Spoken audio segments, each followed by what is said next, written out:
వచ్చిన అందరికీ మా వందనాలండి. ప్రేమతో ఆహ్వానించినందుకు అందరూ వచ్చినందుకు అందరికీ వందనాలండి. ప్రత్యేకంగా సాక్ష్యం చెప్పాలండి, ఎందుకంటే ఈ సాక్ష్యం మా అమ్మ గురించే. మా అమ్మ వివాహమైన కాడ నుంచి ఈ గృహంలోనే ఉంది. మా నాన్నగారు బతికున్నంతసేపు మాకు ఎటువంటి ఇబ్బంది లేదు. మా నాన్నగారు చనిపోయాక మమ్మల్ని మా అమ్మగారిని చాలా ఇబ్బంది పెట్టారు. అవసరంకి అయితే వస్తువులతో కూడా బయటికి వెళ్ళిపోయే పరిస్థితి కూడా వచ్చింది ఒకసారి. మా అమ్మగారు ఓపికగా ఉన్నారు. అలాగా మా అమ్మ ఓపికని నేను మెచ్చుకోవాలి. ఎందుకంటే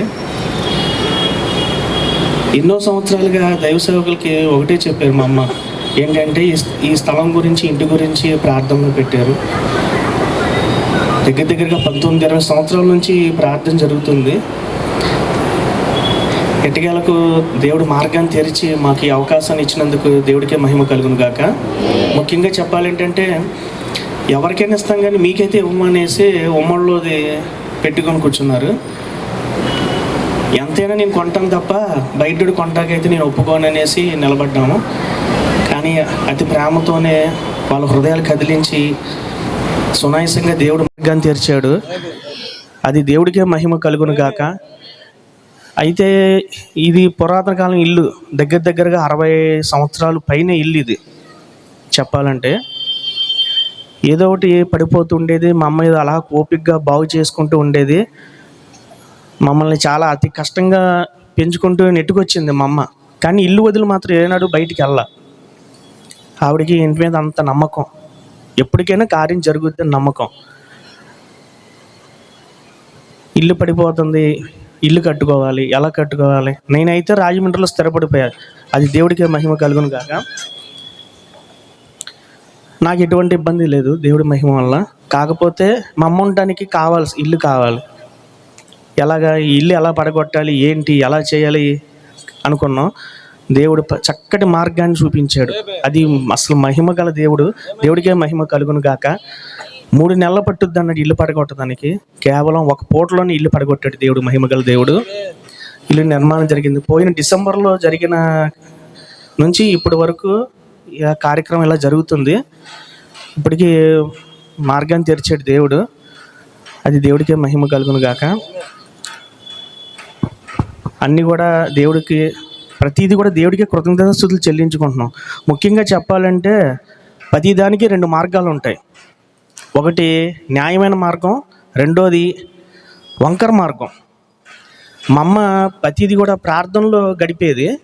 అమ్మ ఎందుకమ్మా ఇంత ఇబ్బంది పడుతున్నావు, రెండో మార్గంలో నేను చేపిస్తాను, నీకెందుకు అంత బాధ అంటే, అబ్బెబ్బే అలా కుదరదు, నీకెంత ఆశ ఉంటుంది అవతల వాళ్ళకి కూడా అంతే ఆశ ఉంటుంది, అలా వద్దు నాన్న, ఒకటే ఏదైనా సరే దేవుడే కార్యం చేస్తాడు, అది ఖచ్చితం అంది. సరే అని అలాగే ఉన్నాం, ఓపికగా ఉన్నాం. అద్భుతమైన ఆశ్చర్యమైన కార్యాలు జరిపించాడు దేవుడు. అంటే ఇది గొప్ప విషయం అని కాదండి, కానీ ఇది మా విషయంలో అయితే చాలా గొప్ప విషయం. ఎందుకంటే రిజిస్ట్రేషన్ అయిపోయాక కూడా కొన్ని ఇబ్బందులు పెట్టారు. డబ్బుల విషయంలో కానీ ఏ విషయంలో టైం ఇవ్వలేదు నాకు. ముఖ్యంగా 15 రోజులు 20 రోజులు టైం పెట్టారు అంతే. ఆ రోజుల్లో అమౌంట్ క్లియర్ చేసేయాలన్నారు.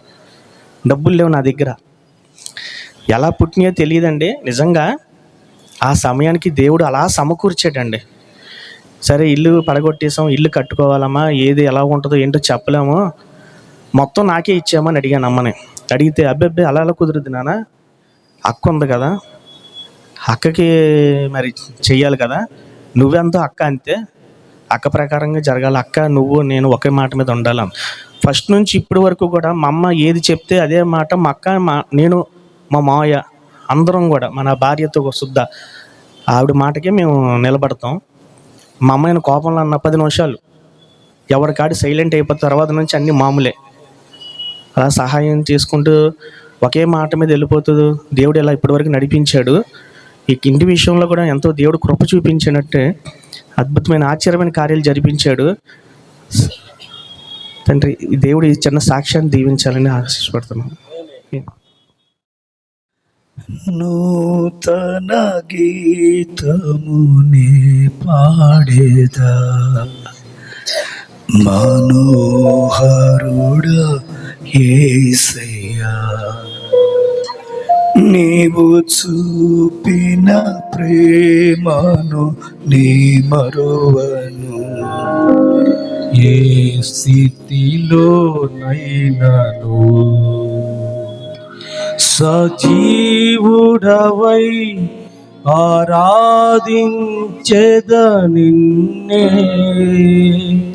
సమర్పణతో సేవించెదను నిన్నే.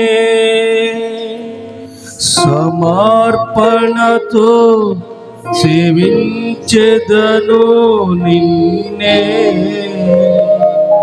సజీవుడవై ఆరాధించెద నిన్నే. నూతన గీతమునే పాడదా మనోహరుడా యేసయ్యా. నీవు చూపిన ప్రేమను నే మరువను. ఏ స్థితిలో నైనను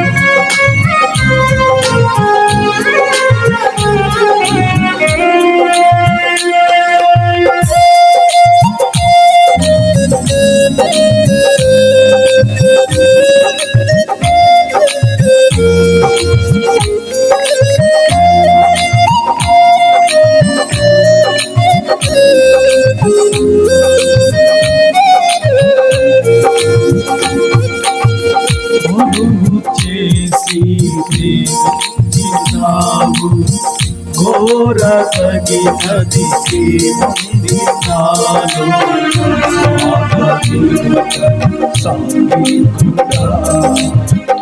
నీకు సాగెవ్వరు.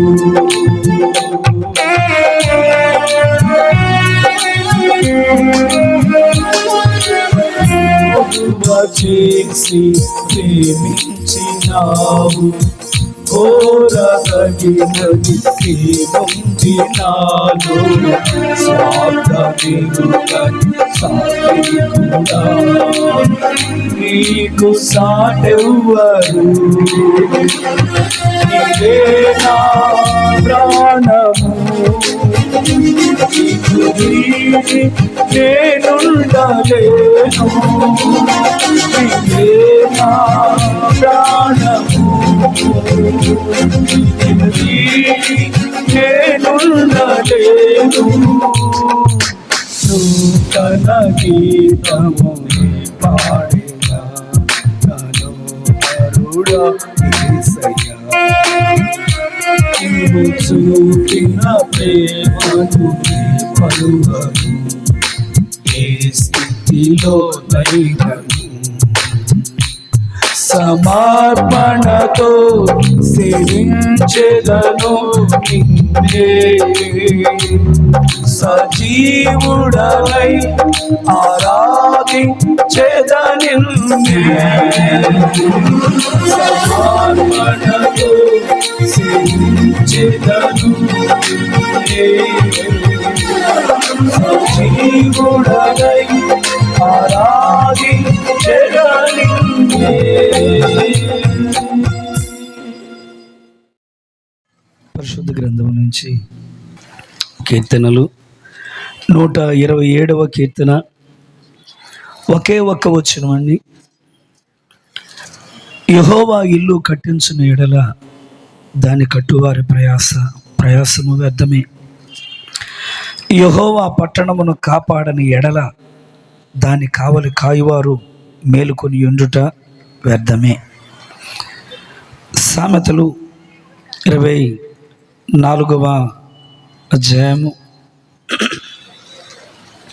సామెతలు 24వ అధ్యాయము 3వ వచనాన్ని చదువుతుండగా, జ్ఞానము వలన ఇల్లు కట్టబడును, వివేచన వలన అది స్థిరపరచబడును. దేవుడు ఈ వాక్యాన్ని అందరికీ అర్థమవునట్లుగా వివరించడానికి నిలబడిన సేవకుడిని, విన్నది అర్థం చేసుకోవడానికి మరి వచ్చినటువంటి బిడ్డలందరినీ కూడా దేవుడు ఆయన ఆధీనంలోకి తీసుకొని దీవించునుగాక, బోధించునుగాక. ఆమేన్. దయచేసి కూర్చోనండి. సృష్టికర్త అయిన దేవునికి మహిమ, ఘనత, ప్రభావాలు ఆయన నామమునకే చెందునుగాక. ఆమేన్. బ్రదర్ ఎవరు ఇంకో చైర్ ఇక్కడ ఉంది, అటు ఎవరైనా వేస్తారు. మరి ఈ నూతన గృహ ప్రవేశ ఆరాధన కోసమే మనల్ని ఆహ్వానించినటువంటి మరి అక్స సహోదరి, మరి వారి కుమారుడు బాబీ సహోదరుడు, మరి వారి కుమార్తె చిన్ని సహోదరి, మరి వారి కుటుంబానికి, మరి అదేవిధంగా వచ్చినటువంటి సంఘస్థులందరికీ మరి ప్రభువైన యేసుక్రీస్తు నామమున శుభములు. దేవుడు మీకు తోడై ఉండను గాక. నేను ఈ గడిచిన దినాల్లో చాలా రోజులైనది. ఎందుకని ఒక ప్రముఖమైనటువంటి వ్యక్తి ఒక చిన్న సంఘటన అతను ఒకటి పేపర్లో పంచుకున్నాడు. నాకెందుకో అది ఆ చిన్నదైనా నాకు నచ్చి నేను కట్ చేసి అలా పెట్టుకున్నాను. నా ఫోన్లో ఫోటో తీసి అలా పెట్టుకున్నాను. దేవుడు ఎక్కడో దీన్ని వాడతాడని. అయితే ఈ నూతన గృహ ప్రవేశ కూటంలోనికి ఇది ఉపయోగంగా ఉంది. కారణం ఏమంటే 1976లో అనుకుంటా అది కట్టినటువంటి కట్టడం. అది ఒక వ్యక్తి పెద్ద బంగ్లా. అది మరి పెద్ద బంగ్లాన్ని ఒక ప్రముఖమైనటువంటి వ్యక్తి ఆయన కొనుగోలు చేశాడు. ఒక రకంగా చెప్పాలంటే మన ఇండియాలో ఆయన పేరు తెలియని వాళ్ళు ఉండరు. మరి ఆ పెద్ద బంగ్లా కొన్న తర్వాత వాళ్ళ తండ్రి గారికి చెప్పాడు ఆయన, మరి దీనికి ఏం పేరు పెడదామని. ఆయన ఏకంగా ఆ ఇంటి మీద ఒక కవిత్వమే రాశాడంట. కవిత్వం రాసేపటికి అతను ఆ కవిత్వంలో నుంచి మొత్తం అంతా కవిత్వం అంతా బాగా నచ్చింది ఈయనకి. నచ్చగానే దానిలో నుంచి ఒక పేరు అక్కడ కనబడ్డదంట, ప్రతీక్ష. కాబట్టి ఆ పేరు నచ్చగానే ఆ తండ్రి రాసిన కవిత్వంలో నుంచి ఆ చిన్న ముక్క తీసుకొని ఆ బంగ్లాకి ఆ పేరు పెట్టేశాడు ఆయన. ఆ ఇల్లు మొత్తం చూసిన తర్వాత ఆయనకు అనిపించింది, ఇందులో నుంచి నేను ఒక చెట్టు నాటాలని. ఆ పేరు కూడా ఇక్కడ మనం దీన్ని గుల్ మొహర్ చెట్టు అంటారంట దాన్ని.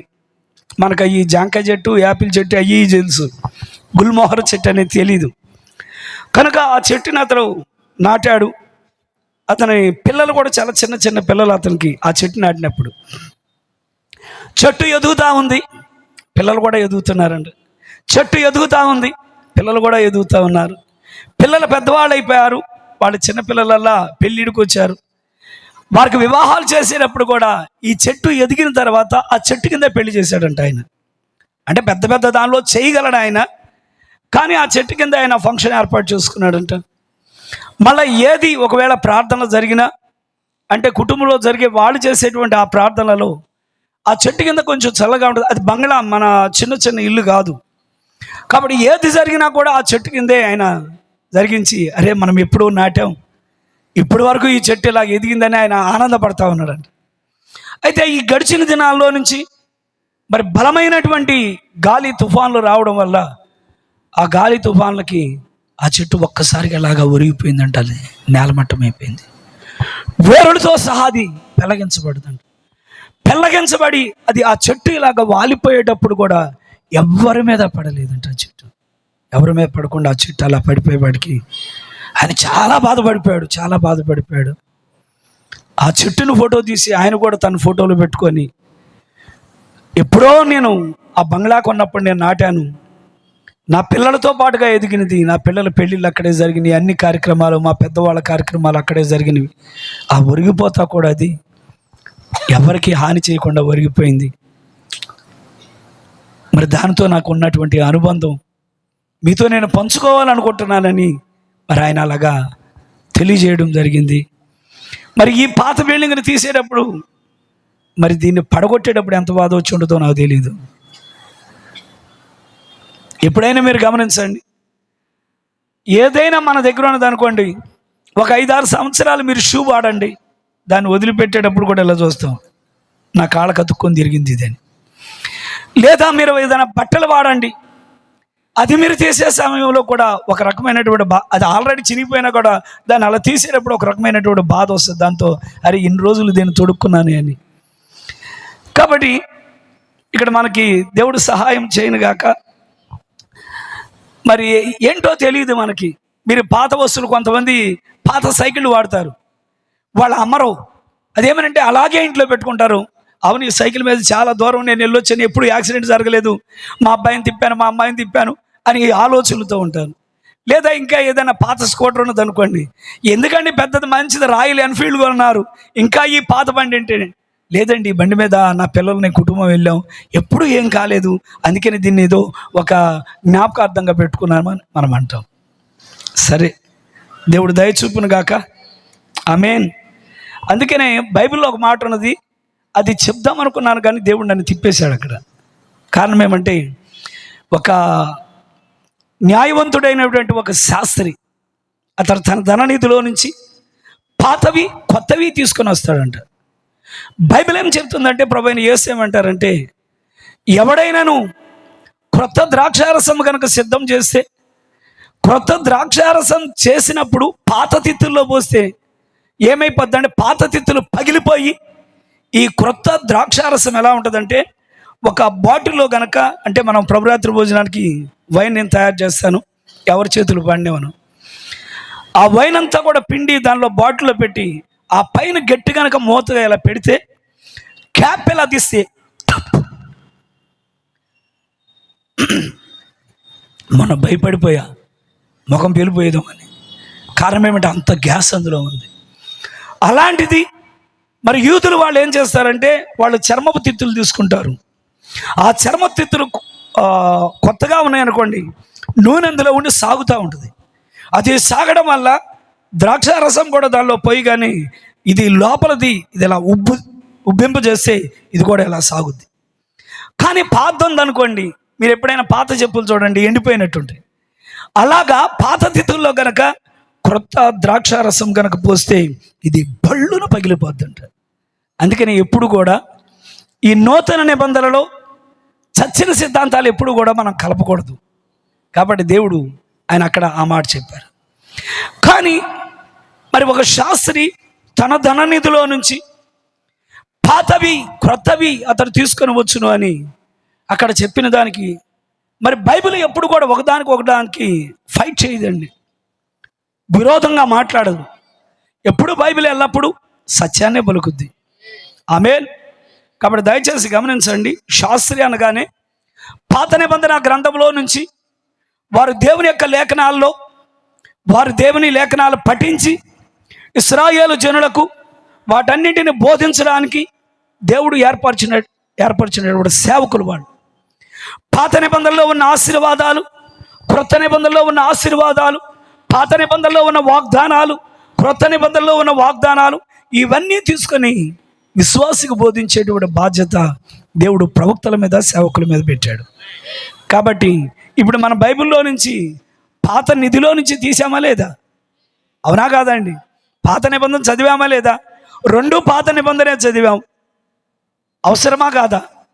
వద్దు అనుకుంటే దాన్ని కొట్టేయడానికి వీల్లేదు. అందులో కొన్ని మాత్రమే కొట్టివేయబడ్డాయి. అయితే నేను ఇక్కడ చాలామందికి తెలిసే ఉంటుంది, కొంతమందికి తెలియదేమో. నాకు చదివే వారికి నాకు అర్థం కాలేదు. మాస్టర్ ప్లాన్ అంటే ఏంటో చదువుకున్న వాళ్ళు చాలామంది ఇక్కడ ఉన్నారు. మాస్టర్ ప్లాన్ ఎవరైనా సహాయపడితే బాగుండేది. సరేనండి, ఇది ఎలాగో విడిగా చెప్పలేని రాసుకొచ్చాను, దేవుడు సహాయపడగా. మాస్టర్ ప్లాన్ అంటే భవిష్యత్తులో కట్టే ఒక దీర్ఘకాలిక ప్రణాళిక. ఒక సిటీ కానీ, ఒక బ్రిడ్జ్ కానీ, లేకపోతే ఏదైనా కట్టడం కానీ, దాన్ని అలా కట్టాలి అనుకున్నప్పుడు దానికోసం వాళ్ళు తీసుకునేటువంటి ఒక ప్రణాళిక, దానికి డబ్బు ఎంత కేటాయించాలి, దానికి నిధులను వ్యర్థం కాకుండా ఎలా జాగ్రత్తగా వాడాలి అనే దాన్ని ఏమంటారంటే, ఒకవేళ ఈ సిటీలో కావచ్చు, ఇంకో చోట కావచ్చు, దాని కావచ్చు, దాన్ని మాస్టర్ ప్లాన్ అంటారు. కానీ మనం తెలియకుండా అంటాడు, ఏం తలకాయ రైడిది, పెద్ద మాస్టర్ ప్లాన్ గీశాడంటాం అంటామే, కానీ దాని అర్థం మనకు తెలియదు. అయితే ఇంకొకటి ఉన్నది, దీన్నేమనంటారంటే మాస్టర్ ప్లాన్ ఆఫ్ లైఫ్. ఇది వ్యక్తిగతమైనటువంటి మాస్టర్ ప్లాన్ అంట. అంటే ఇది దేనికోసం అంటే, ఒకవేళ 3 సంవత్సరాలు 5 సంవత్సరాలు నేను ఒక దాన్ని సాధించాలి, ఏదైనా కావచ్చు, నా జీవితంలో నుంచి ఈ 3 సంవత్సరాల్లో నేను సాధించాలి అంటే ఒక ప్రణాళిక, లేదా 5 సంవత్సరాల్లో నేను సాధించాలి అని, వాటిని సాధించడానికి తీసుకోవలసిన చర్యలు, క్రమపద్ధతి, ఎలా ఉంచాలి, ఎలా నేను ఉండాలి, ఇది వ్యక్తిగతమైనటువంటి ప్రణాళిక. కాబట్టి చాలామంది ఏమనుకుంటారంటే, మరి ఒక్కొక్కరి జీవితంలో నుంచి ఒక్కొక్క ఆలోచన ఉంటుంది. కొన్నిసార్లు పిల్లలు వాళ్ళ గోడ మీద చాక్ పీసులు పెట్టి రాస్తూ ఉంటారు, ఒకటే పనిగా రాస్తారు. వాళ్ళకి తెలియకుండానే వాళ్ళు ఏమవ్వాలనుకుంటారు, వాళ్ళు టీచర్ అయిపోవాలనుకుంటారు. కొన్నిసార్లు ఇళ్లలోని మీ పిల్లల్ని మీరు గమనించండి, తల్లిదండ్రులు లేనప్పుడు ఒకవేళ 3-4 పిల్లలు గంట ఉంటే వాళ్ళ ఇంట్లో వాళ్ళే ఒక టేబుల్ మీద వేసేసి ఆ పిల్లలు కూర్చోండి నేనే పాస్టర్ అంటారు పిల్లలు. వాళ్ళకి తెలియకుండానే వాళ్ళు ఏమంటారంటే, వాళ్ళలో ఏదో ఒకటి ఉంటుంది, వాళ్ళలో ఏదో ఒకటి ఉండడం వల్ల అక్కడ ఉన్న వాళ్ళతో నుంచి వాళ్ళు అలా చేయడం. అయితే ఇది పిల్ల చేష్టలు కాదు. ఇప్పుడు పౌలు ఏమంటాడంటే, నేను పిల్లవాడిగా ఉన్నప్పుడు పిల్లవాడిగా మాట్లాడి తిని, పిల్లవాడిగా తలంచి తిని, పిల్లవాడిగా ఆలోచన చేసి తిని, కానీ పెద్దవాడిని అయ్యాను, ఇప్పుడు పిల్ల చేష్టలనే మానేశాను. ఇప్పుడు మనమేమో ఎదిగిన వాళ్ళం, పరిపూర్ణతలోనికి వస్తున్నాం. మరి ఈ పరిపూర్ణతలోనికి వచ్చే వారికి నీ సొంత ఆలోచనలు ఎప్పుడు కూడా పనిచేయవు. ఒకవేళ ఒక ప్రణాళిక నువ్వు పెట్టుకోవచ్చు, నేను పలానా దాన్ని సాధించాలి అని నీ జీవితంలో నువ్వు అనుకున్నా, అక్కడ ఏముంటుందంటే గాడ్స్ ప్లాన్ ఉంటుందంట, దేవుని యొక్క ప్రణాళిక. దేవుని యొక్క ప్రణాళిక లేకుండా నీ జీవితంలో నువ్వేమీ చేయలేవు, నీ వల్ల కాదు. కాబట్టి ఏదైనా నెరవేరాలంటే నీ జీవితాన్ని గురించి దేవుడికి ఏ ఆలోచన ఉందో, లేకపోతే నీ ప్రక్కనున్న వారి జీవితాన్ని గురించి ఏ ఆలోచన ఉన్నదో, కాబట్టి ఆయన అనుకున్నదే జరుగుద్ది, కానీ నువ్వు నేను అనుకున్నది ఏమీ జరగదు. కాబట్టి ఇప్పుడు మాస్టర్ ప్లాన్లు పక్కన పెడదాం. చాలామంది పిచ్చోళ్ళు అయిపోతారు అలాగా. కొంతమంది బాగా ప్లాన్లు గీస్తూ ఉంటారు, ఆ ప్లాన్లు గీసి వాళ్ళు ఎప్పుడు వెర్రోళ్ళలాగా కింద కనపడుతూ ఉంటారు. ఎందుకంటే వాళ్ళు అనుకున్నది జరగదు, ఎన్నడూ జరగదు. ప్రణాళిక ఏది జరగాలన్నా, ఇక్కడ మన వాక్యంలో చదివాం, యెహోవా ఇల్లు కట్టించని ఎడల దాని కట్టువాడు ప్రయాస వ్యర్థమే. బైబిల్ చెప్తుందా లేదండి?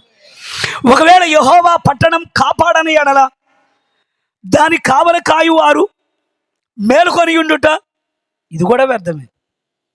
అయ్యా దయచేసి గమనించండి, చదవబడ్డటువంటి ఈ వాక్యంలో నుంచి ఏమని ముఖ్యమైనటువంటి ఉద్దేశం అంటే, ఒక వ్యక్తి ఆశీర్వదించబడాలంటే దేవుడు ఆశీర్వాదం లేకుండా నువ్వేమీ చేయలేవు.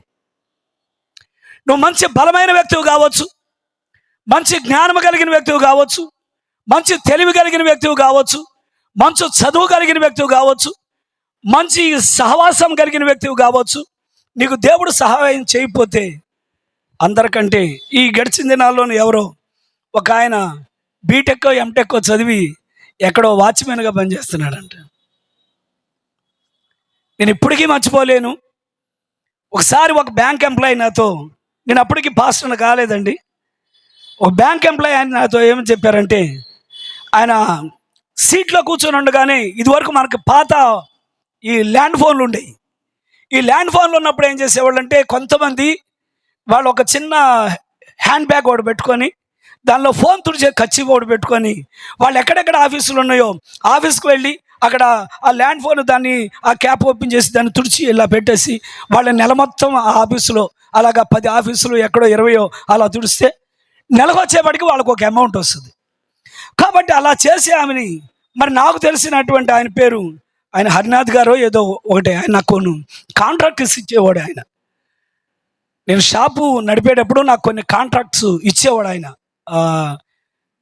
అది దాని కుక్క సింబల్ ఉంటుంది, ఏమిటి, కెనరానా, సిండికేట్ బ్యాంకులో ఆయన ఎంప్లాయ్. ఆయన మరి మనకు కొంచెం దూరంలో ఉంటారు. ఆయన నాతో పంచుకున్న సాక్ష్యం అది. కనుక ఈయన కూర్చున్న టేబుల్ దగ్గరకు వచ్చి ఒక ఆవిడ ఫోన్ తొడవడానికి వచ్చేప్పటికి ఈయనకి ఒక ప్రశ్న అడగాలనిపించిందంట. ఆయన అడగాలనిపించి, మేడం నేను మిమ్మల్ని ఒక మాట అడగనాను. అడగండి సార్ అని. ఆమె టైం పోకూడదు, ఆమె దాన్ని క్యాప్ కూడా తెస్తాను ఉందంట, తుడుస్తాను ఉండదంట, అట్లా అంటాను. అడగండి సార్ అని. మీ క్వాలిఫికేషన్ ఏంటి మేడం అన్నాను. మీరు ఏం చదువుకున్నారు మేడం అనగానే ఆమె ఏం చదువుకున్నదో చెప్పేప్పటికి ఈ షాక్ అయిపోయాడంట. కారణం ఏమంటే ఈ కూర్చున్న ఆయన చదువుకున్నది, ఈ ఫోన్ తుడిచి ఆమె చదువుకున్నది ఇద్దరిదే ఒకటే. ఆమెమో ఆఫీస్ చుట్టూ తిరుగుతా ఫోన్లు తుడుస్తుంది, ఈయనేమో ఆఫీసులో ఉండి చక్కగా కూర్చొని ఆయన వచ్చిన వాళ్ళతో ఇటు కాదు అటు వెళ్ళండి, అటు కాదు ఇటు వెళ్ళండి అని ఆయన చెప్తా, నా షాప్లోకి వచ్చినప్పుడు ఆయన అంతా భగవంతుడు లీలలండి అన్నాడు. ఆయన భగవంతుడు లీలలు అంటే మరి ఆ లాంగ్వేజ్ మనకు అర్థమవుద్ది. మనం అంటే ఏమంటామంటే దేవుని కృప అంటాం. ఆమేన్. కాబట్టి ఆయనకి అర్థం అవ్వలేదు. కానీ మరి నేను చదువుకున్నది, ఆమె చదువుకున్నది, ఆమె అనేక స్థలాల్లోనికి వెళ్ళి ఇలా తుడుస్తుంది, నేనేమో చల్లగా ఏసీలో కూర్చున్నా, ఫ్యాన్ కింద కూర్చున్నా, ఇలాగా ఏంటో నాకు అర్థం కావడం లేదని. సరే, ఇక్కడ మనకు అర్థమయ్యే సంగతి, మనకు అర్థం కానిది కాదు. నువ్వు ఏ విషయంలో విజయం సాధించాలన్నా దేవుడు తోడై ఉండాలి. యెహోవా ఇల్లు కట్టని ఎడల కట్టువాడు ప్రయాస వ్యర్థం. ఒకవేళ పట్టణాన్ని ఆయన కాపాడకపోతే కాయవాడు. అవును కదా. సరే, మనం అనుకుందాం, మరి బాబీ బ్రదర్ ఈ గృహాన్ని కట్టగానే మనం అనుకోవచ్చు, అరే ఇది భలేగా ఉంది, ఇల్లు బాగుంది, మనం ఎప్పుడు కట్టించుకుంటాం, ఏ బ్రదర్ ఎంత అయిందని. ఏ ఇంట్రెస్ట్ ఉన్న వాళ్ళకి అది ఉంటుంది. ఒకవేళ ఎవరైనా ఇల్లు కట్టించాలనుకున్న బాబీ బ్రదర్ని ఎక్కడ బ్రదర్ ఎవరు అంటే ఇదే ఎవరైనా ఇక్కడ బాబీ బ్రదర్ని అడిగి భలే కాలనీకి వెళ్ళారనుకో, అయ్యో పైన చక్రాలు ఉన్నాయి, పైన అయ్యి ఉన్నాయి, విమానాలు ఉన్నాయి, మరి వాళ్ళు ప్రభువుని నమ్మలేదు, మరి వారు కలిగి ఉన్న గొప్పగా ఉన్నట్లా దీవెన. ఇప్పుడు బాబీ బ్రదర్ కట్టిన రాజమండ్రిలో కట్టిన ఆ ఇల్లు చూసాం, అరే భలే ఉంది బ్రదర్, భలే కట్టేసుకున్నారు, ఇల్లేమటి బాగానే ఉంది. కానీ అసలు ఆశీర్వాదం అంటే ఏంటి ఆలోచన చేయండి. మిమ్మల్ని నేను ఒక ప్రశ్న అడగాలనుకుంటున్నాను. దైవభక్తి లేని వారిని దేవుడు దీవిస్తాడా?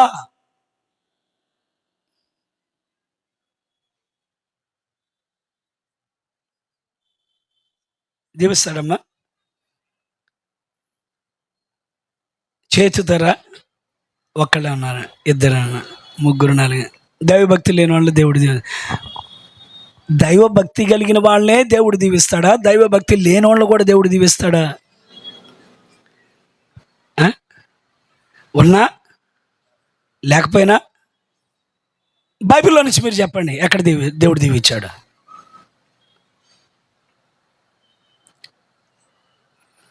కంగారు లేకుండా వెళ్తున్నాం, దేవుడు మంచి వాతావరణం ఇచ్చారు కాబట్టి. ఆమె సరే, బైబిల్ అంతటిలో నుంచి దైవభక్తి లేని వారిని దేవుడు ఎక్కడ దీవించారో కొన్ని ఉదాహరణలు మీరు జ్ఞాపకం చేసుకొని నాకు చెప్పండి. నేను మళ్ళా వాక్యంలో నుంచి మీ ముందు ఉంచుతాను. మరి ఈ రాత్రి మీ ఎదుట ఉంచేటువంటి వాక్యాంశం గాడ్స్ ప్లాన్, దేవుని యొక్క ప్రణాళిక. దేవుని ప్రణాళిక. ఈ మాస్టర్ మైండ్లు ఇవన్నీ మనకు వదిలేండి, ఏమంటారు? సరే చదువుదామా? ఇప్పుడే మనమే చూద్దాం. ద్వితీయోపదేశకాండం. ఆశీర్వాదం లేనివాడు కూడా ఆశీర్వదించబడతాడు. నాకు వర్తమానం వింటుంటే అస్సలు ఈ మెసేజ్ లేనోడు ఎంత గుడ్డోడు అనిపించింది. నిజమండి, వాళ్ళు గుడ్డితనంలో బతుకుతున్నారు.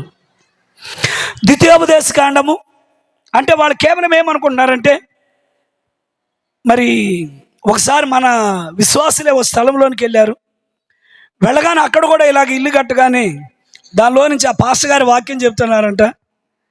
ఆయన చెప్పే అంతా కూడా భలే చెక్కల గింతలు పెట్టినట్టు ఉన్నాయంట.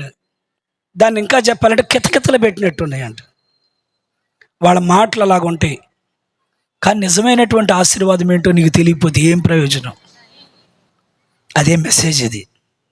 ఈ కాలానికి ఇచ్చిన ప్రవక్త, ఈ కాలానికి ఇవ్వబడ్డ వర్తమానం ఇది. ద్వితీయోపదేశకాండం 29వ అధ్యాయము 5వ వచనం.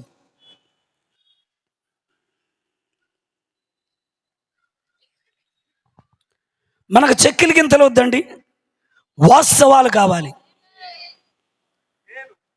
నేను మీ దేవుడనైన యెహోవానని, నీ దేవుడనైన యెహోవానని మీరు తెలుసుకున్నట్లు 40 సంవత్సరములు నేను మిమ్మల్ని అరణ్యములో నడిపించి తిని మీ బట్టలు మీ ఒంటి మీద పాతగిలలేదు, మీ చెప్పులు మీ కాళ్ళను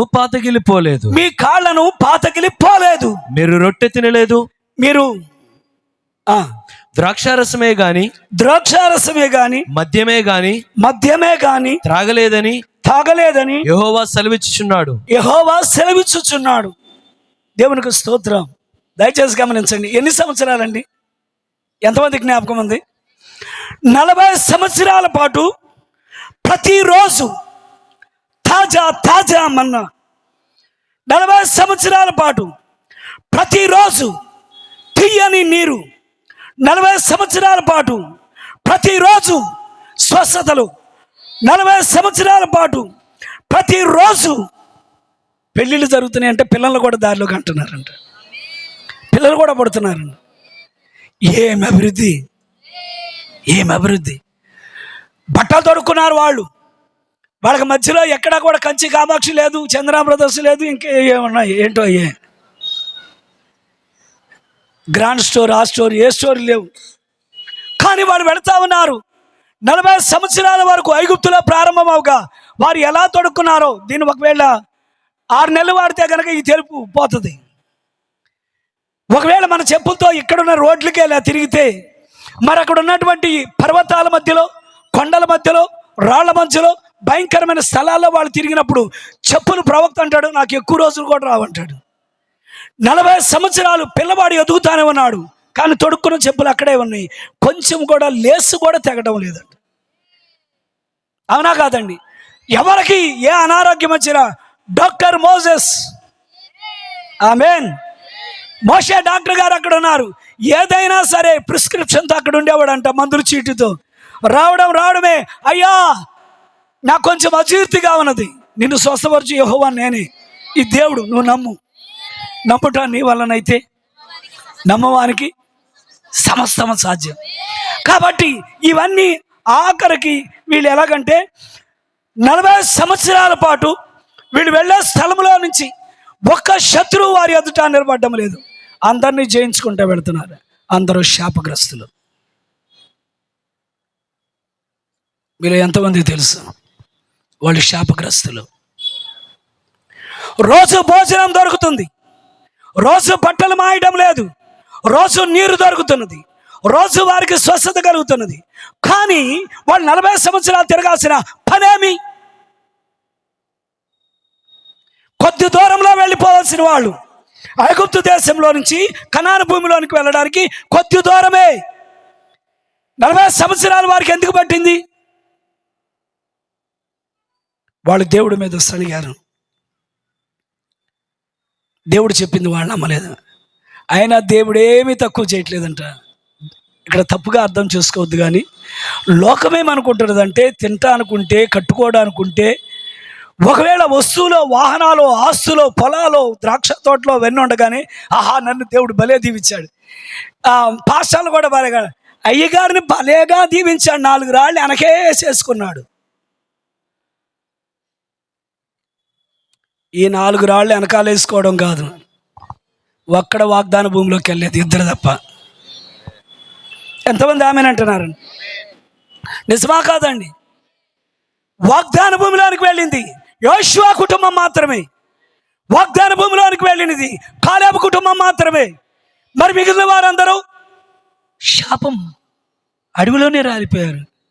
రోజు మన్నాది అంటున్నారు, రోజు స్వస్థతలు జరుగుతున్నాయి, రోజు పిల్లలకు అంటున్నారు, రోజు అన్నీ జరుగుతున్నాయి. హే, దేవుడు భలేగా దీవిస్తున్నాడు. ఆయన ముందే అన్నారు, వాగ్దాన భూమి మాత్రం మిమ్మల్ని తీసుకెళ్ళను. నా సహోదరుడా, నా సహోదరి, ఎన్నడూ కూడా మోసపోవద్దు నీ భౌతికమైన ఆశీర్వాదాన్ని బట్టి. మంచిదే, మనకి ఇల్లు ఉండడం మంచిదే, మనకు వస్త్రాలు ఉండడం మంచిదే, మనకు ఆస్తులు ఉండడం మంచిదే. కానీ అది నువ్వు పరిపూర్ణంగా నువ్వు దీవించబడ్డాడు కాదు. ఎవరివైనా కావచ్చు. నువ్వు ఎక్కువ వస్తువులు కొన్నానని దేవుడు నన్ను దీవించాడంటావేమో, అది కూడా కాదు. ఎక్కువ వాహనాలు కొన్నానంటావేమో, అది కూడా కాదు. అది కూడా కాదు. బైబిల్ చెప్తుంది 20 లక్షల మంది వాళ్ళు బయలుదేరితే ఎందుకని 2 మాత్రమే వారు వాగ్దాన భూమిలోనికి వెళ్ళారు. కనుక దయచేసి ఇక్కడ మనం గమనిద్దాం. యెహోవా ఇల్లు కట్టించిన ఎడల, రాజైన దావీదు యొక్క కుమారుడు రాజైన సొలొమోను కీర్తనలో రాసిన 127 అది రాసినది సొలొమోనే. ఇక్కడ సామెతల్లో మనం చదివినటువంటి ఈ యొక్క భాగం రాసింది సొలొమోనే. మనకంటే ఎక్కువగా కట్టాడు అతడు. 7 సంవత్సరాలు దేవుడు మందిరం కట్టాడు, 13 సంవత్సరాలు నగరాన్ని కట్టాడు. అంటే టోటల్గా 20 సంవత్సరాల వరకు బంగారం తక్కువ లేదు, వెండి తక్కువ లేదు, కాబట్టి కలప తక్కువ లేదు. ప్రతిదీ ప్రతిదీ ప్రతిదీ ప్రతిదీ ఉండి అన్ని సంవత్సరాలు కట్టిన తర్వాత తేలిన ఫలితార్థం ఇది. యెహోవా ఇల్లు కట్టించిన ఎడల కట్టువాడి ప్రయాస వ్యర్థమే. ఒకవేళ బ్రదర్ నాకు ఎక్కువ దేవుడు జీతం ఇస్తున్నాడు, దేవుడు దీవించాడని ఈ లోకంలో వాళ్ళు కూడా సంపాదిస్తున్నారు. అది కాదు, అది కాదు. దేవుడు కరుణించును గాక. ఆమేన్. ఇక్కడ దయచేసి గమనించండి, ఒక్కసారి ఆ పదాన్ని చూద్దాం. 127వ కీర్తన 1వ వచనం. సంపాదనను బట్టి సంతోషపడొద్దండి.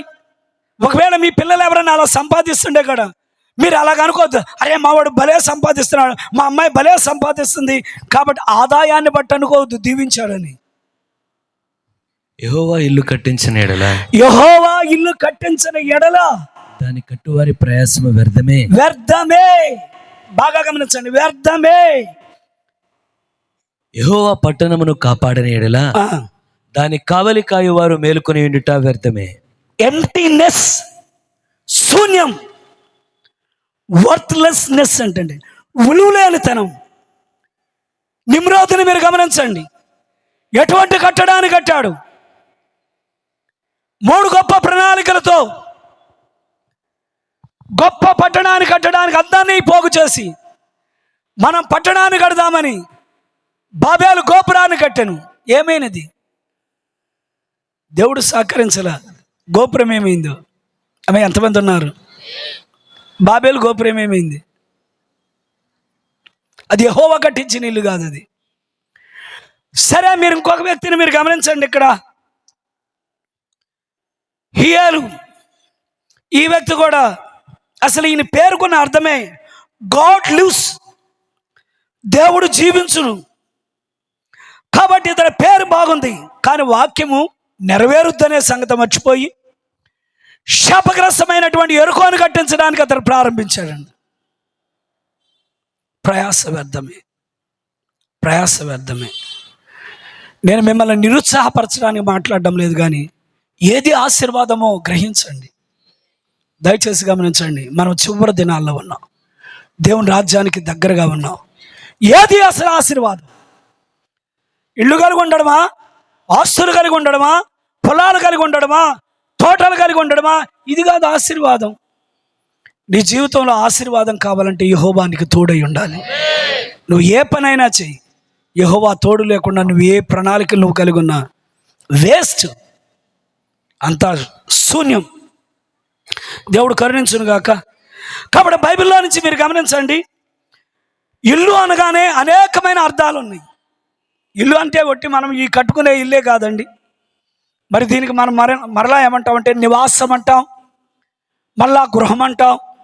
ఇది మాత్రమే కాదు, ఒకవేళ దీన్ని ఏమంటారంటే మానవ శరీరం కూడా ఇల్లే. అంటే ఈ శరీరంలో మనం నివాసం ఉంటున్నాం, దీన్ని కూడా ఇల్లే అంటారు. మరలా అదే కాకుండా ప్రార్థనా స్థలం, దాన్ని కూడా ఏమంటారంటే ప్రార్థనా గృహం అంటారు. అంటే ఆరాధన స్థలం కూడా ఇల్లే. ఎంతమంది ఒప్పుకోగలరు? బైబిల్ అలా చెప్తుంది. ఇంకా చెప్పాలంటే ఇది పరలోకం కూడా ఇల్లేనంట. దాన్ని ఏమంటారంటే మహిమా గృహం అంటారు. పాతాళం కూడా ఇల్లే. షియోల్, హెడేస్, పాతాళం కూడా బైబిల్ ఏమని చెప్తుందంటే ఇల్లే దాని టైటిల్. ఎందుకంటే మృతులైనటువంటి వారు చేరే స్థలం అది. ఎవరు దేవుని చేత దీవించబడ్డారు, ఎవరు దేవుని ఆత్మలో తిరిగి జన్మించబడ్డారు, అటువంటి వారు ఉండే ఇల్లు వేరే ఇల్లు. ఏ ఇల్లు కావాలి ఇప్పుడు మీకు చెప్పండి? నువ్వు బాగా విస్తారంగా సంపాదించి ఆ ఇంటికి వెళ్తావా? దేవుడు ఏమైనా ఇవ్వనివ్వండి, ఆమేన్. మన కోరికలు ఎన్నన్నా ఉండనివ్వండి, మాస్టర్ ప్లాన్ పక్కన పెడదాం, గాడ్స్ ప్లాన్ మీద ఆధారపడదాం. కాబట్టి ఆ ఇంటికి వెళ్దాం. మీకు తెలిసిన వాక్యమే నేను చాలా తేలిగ్గా చెప్పాలనుకుంటున్నాను. తెలిసినదే, కానీ ఇందులో కొన్ని మాటలు మనకు అవసరం. మనలో ఎంతమందికి షునేమీరాలు తెలుసు? అమ్మా, ఎంతమంది తెలిసిన వాళ్ళు ఉన్నారు? అంతమందికి తెలుసు కదా. ఏ అధ్యాయంలో ఉంటుంది ఆవిడ? ఇది కూడా టక్కుని చెప్తాను అనుకున్నాను. అమ్మ ఎస్ఆర్ గారు చెప్తున్నారు. అమ్మ, 2వ రాజుల గ్రంథం 4వ అధ్యాయం. సరే, మంచిదండి. ప్రవక్త అన్నాడు ఆమె మంచి ధనవంతురాలంటే. అసలు నిజమైన ఆశీర్వాదం ఇప్పుడు చూడండి. 2వ రాజుల గ్రంథంలో నుంచి గనురాలైనటువంటి ఒక స్త్రీ, బోల్డ్ అంతా ఆస్తుంది ఆమెకి. అసలు ఆశీర్వాదం ఎక్కడే ఉంది. చాలా శిబర్రాలు, పొలాలు ఉన్నాయి, తోటలు ఉన్నాయి, అన్నీ ఉన్నాయి.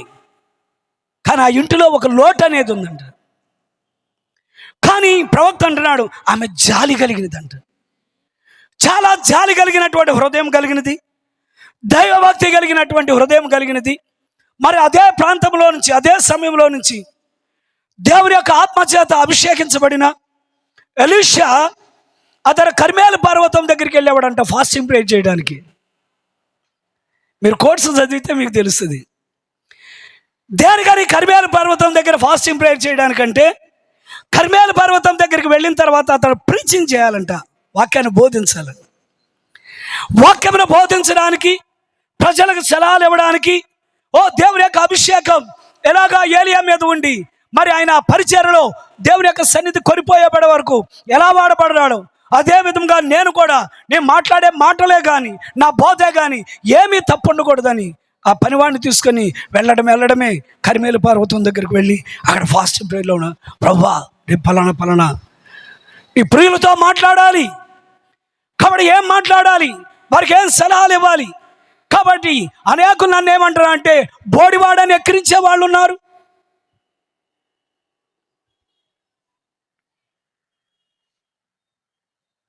అన్ని రకాల వాళ్ళు ఉన్నారు. కానీ వాళ్ళు ఏమైనా ఎక్కిరించుకొని ఉన్నారు. నేను మాత్రం వారికి సంపూర్ణ సత్యం చెప్పాలి అని ఫాస్టింగ్ ప్రేయర్లో ఉండేవాడంట. ఫాస్టింగ్ ప్రేయర్లో ఉండి ప్రార్థనలో గడిపి ఈయన ఎప్పుడైతే అలాగా తన పనివాడితో వెళ్తా ఉన్నాడో, ఈ వెంటనే ఆమె అలాగా చూస్తూ ఉందంట. అరే, ఈ దైవజనుడు ఇటే వెళ్తున్నాడు, ఈయన్ని చాలా రోజుల నుంచి నేను గమనిస్తూ ఉన్నాను, ఏమైనా ఈయన ఒక్క పూట భోజనాన్ని పిలుద్దాం అన్నాను. ఈయన రంగేంటో బయటపడుద్ది. కాబట్టి ఈయన భోజనాన్ని పిలుద్దాం. కొత్త నిబంధనలు అలా భోజనానికి బలవంతంగా పిలిచింది ఎవరు? లూదియా పౌలుని పిలిచింది, అవునా కదా? రక్షణ పొందిన తర్వాత అయ్యా నేను నా ఇంటి వారు నమ్మిన వాళ్ళమైతే మా ఇంటికి భోజనానికి రండి అని పౌలుని ఆమె భోజనానికి పిలిచింది. కాబట్టి ఈమె ఏదేమైనా భర్త దగ్గరికి వెళ్ళిందట. ఏమంటే ఇటు వెళ్తా ఉన్నాడు దైవజనుడు, ఒక పూట మన భోజనానికి పిలుద్దామన్నాడు. సరే మంచివాడు అంటున్నావు కాబట్టి భోజనానికి పిలువ అన్నాడు. అనేప్పటికీ ఆయన వెళ్తా ఫాస్టింగ్ ప్రేయర్లో అక్కడ వాక్యం చెప్తున్నాడు, మాట్లాడుతున్నాడు. వెళ్ళే సమయంలో అక్కడ రాగానే ప్రేయర్ చేస్తున్నాడు, భోజనం చేస్తున్నాడు. ఆయన పద్ధతి అంతా చాలా బాగుంది. అరే పైకి చూడడానికి పెద్ద అందగాడు కాదు కానీ బోడితలతో ఉన్నాడు, కానీ ఏమైనా దైవజనుడు ఈయన. ఆయనకి ఈమెకి ఈయన ఇటు వెళ్ళేటప్పుడు అటు వచ్చేటప్పుడు ఆమె ఒక మాట అనేదంట, ఏమన్నా ఆయన ప్రవర్తన ఏమైనా బాగుంది. నేను ఒక కార్యం చెప్తే మీకు ఆశ్చర్యం కలగవచ్చు. నాతో ఒకసారి ఒక పాస్టర్ గారు చెప్పారు, ఒక పేద ఇంటిలోనికి, అంటే ఒక సామాన్యమైన ఇంటిలోనికి మీటింగ్ వచ్చారంట కొంతమంది సేవకులు. అంటే ఈ రోజున సేవకులు అంటే విలువ పోవడానికి గల కారణం అది. సేవకులు వాళ్ళు మీటింగ్ రాగానే అక్కడ పాస్టర్లు అన్నారంట, అయ్యా ఇక్కడ మనకి అందుబాటులో ఏ హోటల్స్ లేవు కాబట్టి దయచేసి ఎవరైనా సేవకులు మీ ఇళ్లలో చేర్చుకునే వాళ్ళు ఉంటే చేర్చుకుంటాను. కానీ ఓ పేదవాడు ముందుకు వచ్చాడంట, ఏమండి ఇవాళ ఏదేమైనా మేము అవతల గదిలో పడుకుంటా, పాస్టర్లు వచ్చారన్నారు కాబట్టి నా మడత మంచం ఇస్తాను, అది ఇస్తాను, ఇది ఇస్తాను అనేపాటికి ఆయనకి ఇద్దరు సేవకులు వచ్చారంట. ఒక ఆయన అన్నాడు, అయ్యా నేను అక్కడ పండుకున్నా, మా పిల్లలు ఎక్కడ పండు, మా ఆవిడ అక్కడ పండు, ఇక్కడ పండుకుంటుందని అనేప్పటికీ పాస్టర్కి మంచం ఇచ్చేవాడికి ఆ మంచం మీద పడుకొని ఆ ఇంట్లో ఆడామంకే చూస్తున్నాడంట.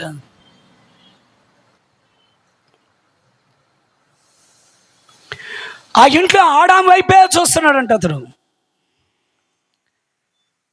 ఈమె గబాల కళ్ళు తెరిచి చూసేప్పటికి ఆ పాస్టర్ ఆమె వైపు చూడడం, అదే కాకుండా ఎకిలి చేష్టలు చేస్తున్నాడంట ఆమె కళ్ళు తెరిచేప్పటికి.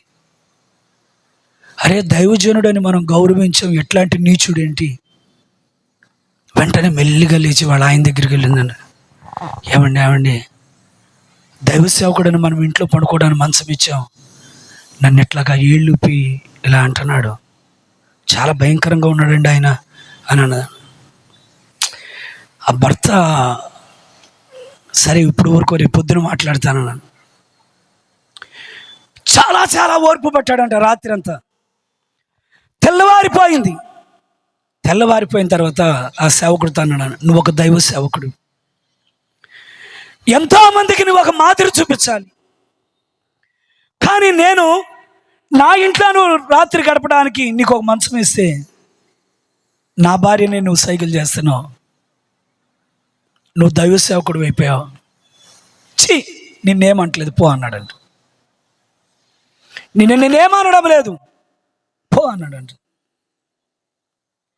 ఇది ఇంకో సేవకుడు చూసి, అరే ఇలాంటోడే అనకాల నేను ఎక్కడికన్నా వెళ్ళానా, నన్ను కూడా ఇలాంటోడే అనుకుంటారు, కాబట్టి ఎప్పుడు జీవితంలో ఎట్టాటోడి అనక మాత్రం నేను తీసుకుని వెళ్ళకూడదని వాడిని వదిలిపెట్టేశాడని. కారణం ఏమంటే ఇప్పుడు మీరు గమనించండి, స్టేజ్ స్టార్స్ అంటే మీకు తెలుసో లేదో, మన వాళ్ళకి చాలామంది తెలుసు, పాటలు పాడేటప్పుడు కూడా యేసు రమ్మంటున్నాడు అని. యేసు రమ్మంట కాదు, ఈయన రమ్మంటుంటాడు.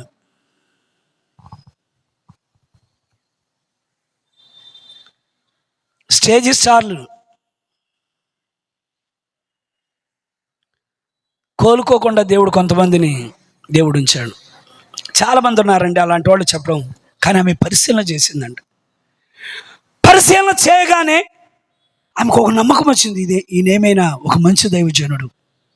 భర్త దగ్గరకు వచ్చింది, ఏమండి మరి ఆ దైవ సేవకుడు ఇన్ని రోజులు భోజనానికి పిలుస్తున్నావు, మర్యాదగా వస్తున్నాడు, ఆయన భోజనం చేసి వెళ్ళిపోతున్నాడు. ఏదేమైనా మనకు విస్తారమైన ఆస్తి ఉంది, ఒక గది కడదామా అంటాను. మీరు ఎప్పుడైనా మీరు గమనించండి, ఈ ప్రశ్న నాకు సమాధానం చెప్పండి. మనం అన్యులుగా ఉండేటప్పుడు ఏం చేసేవాళ్ళం అంటే, మనకి ఎన్ని గదులు ఉన్నా పూజ గది ఒకటి కట్టేవాళ్ళం, అవునా?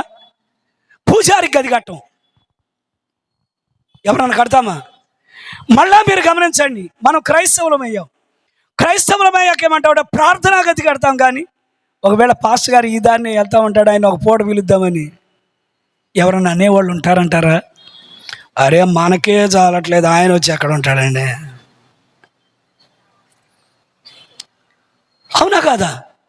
పూజ గది పెట్టడమే కష్టం అయిపోతా ఉంటే, అసలు దైవ సేవకుడు ఆ దారిలో నుంచి వెళ్తా ఉంటే మరి నమ్మకంగా భోంచేసే వెళ్తా ఉన్నాడు. సరే భార్య భర్త దగ్గరికి వచ్చి, ఏమండి మీరు కూడా గమనిస్తున్నారు, నేను గమనిస్తాను, మన పనోళ్ళు కూడా గమనిస్తున్నారు, అతని ప్రవర్తన మంచివాడండి, మనకున్న అక్కడ ఒక చిన్న గది కడదాం, పెద్దది కట్టకపోయినా చిన్న గది కడదాం. భర్త దగ్గర ఆమె పర్మిషన్ వచ్చేసింది. ఎందుకంటే ఈ రోజున భర్తలతో చెప్పకుండా బోల్డ్ పనులు చేసే సిస్టర్స్ ఉన్నారు. ఇల్లు కూలిపోవడానికి అయ్యే కారణాలు. ఇలాగన్నానని ఏమనుకోవద్దు. భర్తలతో చెప్పకుండా దయచేసి ఏ పని చేయొద్దు. నీకు నీ భర్తకి మధ్యన ఏదన్నా సీక్రెట్ ఉందనుకో, ఆయనతో చెప్పమాక, ఆయనకు తెలియదు. ఎన్ని రోజులు చేస్తావు చెయ్యి అనుకుంటాడు ఆయన. ఈయన ఒక పని చేసి ఆమెతో చెప్పమాక, అంతేనా? ఇటు చేస్తే ఏమో తేలు కుట్టినోళ్ళు చీమ కుట్టినోళ్ళు అంటారు చూడండి, అవునా కదా? కాబట్టి ఆయనకేమి చెప్పమాక, ఆయనకి అందరికీ తెలిసిపోయి ఉంటుంది. కానీ ఈమె దయ కలిగిన స్త్రీ, జ్ఞానము కలిగిన స్త్రీ, భర్త దగ్గరికి వెళ్ళింది. ఆమె భర్తను పర్మిషన్ అడుగుతుంది, ఏమండి మీకు ఇష్టమా లేదా అన్నది. సరే సరే, ఆ దైవ సేవకుడు మంచోడే అంటున్నావు కదా, నువ్వే కట్టించే గది అన్నాను. అనేప్పటికీ అయ్యా గదిలాగా ఉండాలి, దానికి ప్లాస్టర్ ఆఫ్ ప్యారిస్ ఉండాలి, దానికి ఇది ఉండాలి, మంచి క్వశ్చన్ కలిగిన మంచం ఉండాలి, మంచి లైటింగ్ ఉండాలి, ఆయనకి ఇలాగ ఉండాలి, మంచి నీళ్ళు బాటిల్ ఉండాలి, అన్నీ కూడా ఏర్పాటు. అసలు ఆమె ఏమనుకున్నదంటే మనముంటే అలాగుంటామో ఆ వచ్చేళ్ళే ఆ దైవజనులు కూడా అలాగే కట్టాలన్నది. ఈసారి ఆమె ఓపెనింగ్కి పిలిచింది. ఆమె ఇల్లు కట్టేపట్టుకు వాళ్ళు ఏదో కట్టుకుంటున్నారు అనుకున్నాడు ఆయన. సడన్గా పిలిచి అయ్యా అయ్యా ఈసారి భోజనానికే కాదు, మీరు రెస్ట్ తీసుకోవడానికి నేను ఒక గది కూడా కట్టించాను. ఏంటోనమ్మా మీరు ఏదో కట్టడం కట్టుకుంటున్నారంటే దేనికో అనుకున్నాను, నాకు కూడా గది కట్టారా? ఏం పర్లేదు, నేను వెళ్ళిపోతా, ఫాస్టింగ్ ప్రేయర్లో ఉండేలా. లేదు లేదయ్యా మా ఇంటికి రండి, అయ్యా మా ఇంటికి రండి. వెళ్ళగానే మంచమే కూర్చున్నాడు. అరే భలేగా ఉంది, కుర్చీ లాక్కున్నాడంటే అరే భలేగా ఉందో చదువుకోవడానికి అని. వాటర్ బాటిల్ చూసాడు. అరే ఇవి ఎంత శ్రద్ధ తీసుకుంది నాకు. ఏలియాకి దేవుని దోత ఎలాగ శ్రద్ధ తీసుకున్నదో ఈమె దేవుని దోత కాదు కానీ అచ్చం అలాగే తీసుకుంది. నేను చదువుకోవడానికి లైటింగ్ కరెక్ట్గా కనపడ్డానికి లైట్ కూడా పెట్టింది. ఆ మంచం మీదకి ఎలీషాకు భలేగా ఆనందంగా ఉంది. అరే భలే భలే ఉంది.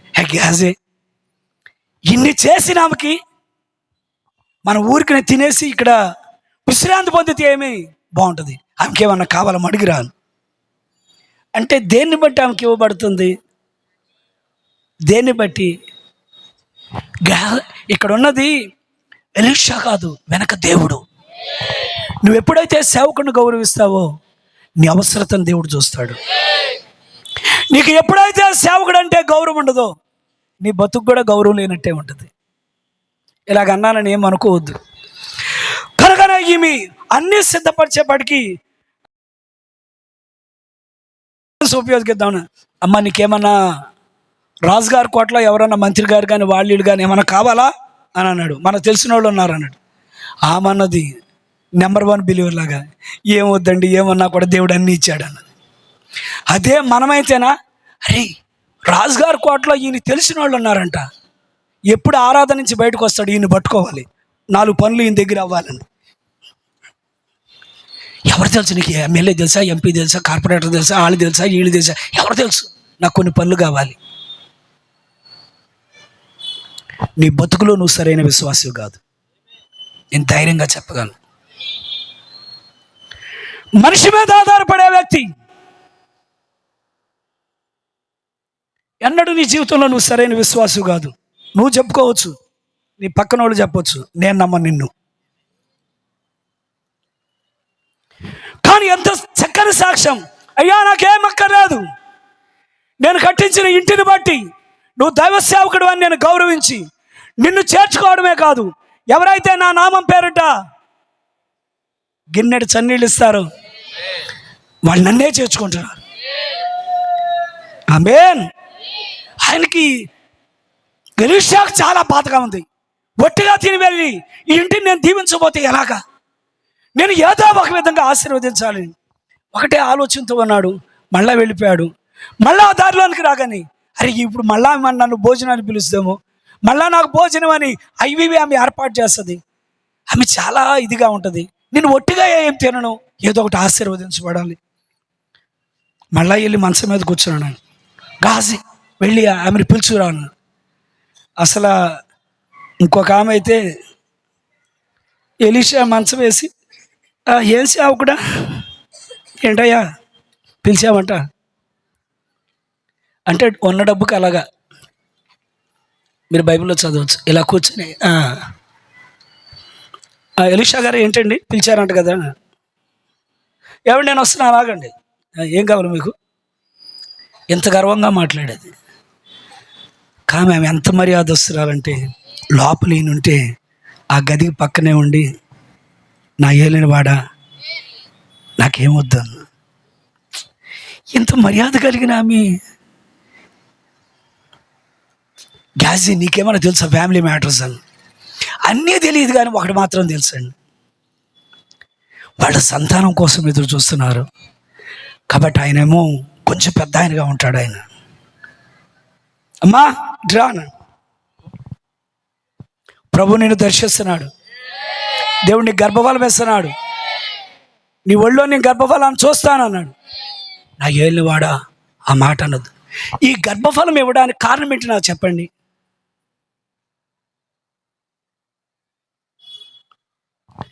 రోడ్డు మీద వెళ్తా అమ్మా దేవుడు నీకు గర్భఫలం ఇచ్చాడమ్మా, అమ్మా నీకు గర్భఫలం ఇచ్చాడని ఇశ్రాయేల్లో ఏ ప్రజలతో చెప్పని ఎలీషా కేవలం ఈమెతో మాత్రమే చెప్పడానికి గల కారణం ఏమంటే ఆమెలో దైవభక్తి, ఆమెలో గౌరవం, దేవుని పట్ల గౌరవం. కాబట్టి ఊరికే దీవించకుండా నేను ఎలా వెళ్ళనని ఇప్పుడు ఆమెను ఆశీర్వదించాడు. ఆశీర్వదించగానే ఆమె ఆనందంగా వెళ్ళిపోయింది. తన భర్తతో అంటాడు, అయ్యా దైవ సేవకుడు ఇలాగ అన్నాడు. సరే మంచిది, మనకు దేవుడు అన్నీ ఇచ్చాడు, బిడ్డనివ్వడం కూడా మంచిదేనా. వెళ్తానే ఉన్నాడు, వస్తానే ఉన్నాడు. ఎలీషా అన్నాడు, తప్పనిసరిగా ఈ కుటుంబంలో పిల్లోడు ఆడుకుంటూ ఉంటాడు, ఇక్కడ ఆడుకుంటూ ఉంటాడు. సరే అనుకున్నట్టుగానే ఈమె గర్భవతి అయింది, బిడ్డను కన్నది. ఆ పిల్లోడు ఆడుకుంటున్నాడు, ఎలీషా కర్మేలికి వెళ్తానే ఉన్నాడు. బొడ్డోడా దేవుడు నిన్ను దీవించాడు పో. మరి ఇటు వచ్చేటప్పుడు పిల్లోడిని చూస్తున్నాడు. ఆ పిల్లోడు ఎక్కడ ఎదుగుతున్నాడంటే ఎలీషా వెళ్ళేటప్పుడు ఆ పిల్లవాడు ఎదగడం చూస్తున్నాడు, ఎలీషా వచ్చేటప్పుడు ఆ పిల్లవాడు ఎదగడం చూస్తున్నాడు. ఆ చిన్నవాడు దేవుడిచ్చిన ఆశీర్వాదం. ఆమేన్. అయితే ఇక్కడ నేను చిన్న ప్రవక్త చెప్పిన ఒక మాట మీతో చెప్తాను. దేవుడు ఏదైనా నీ జీవితం పట్ల ఒక ప్రణాళిక కలిగినప్పుడు సాతాను నీ జీవితంలో జోక్యం చేసుకుంటాడంట, మర్చిపోవద్దు. నిన్ను దేవుడు ఎప్పుడైతే ఆశీర్వదిస్తున్నాడో ఆశీర్వదించే సమయంలో నుంచి సాతాను తప్పనిసరిగా వాడు జోక్యం చేసుకుంటాడు. మరి దేవుడు ఎందుకని అనుమతిస్తున్నాడంటే నేను ఒకే ఒక్క ఎగ్జాంపుల్ చెప్పగలను. నా దగ్గర ఏమన్నా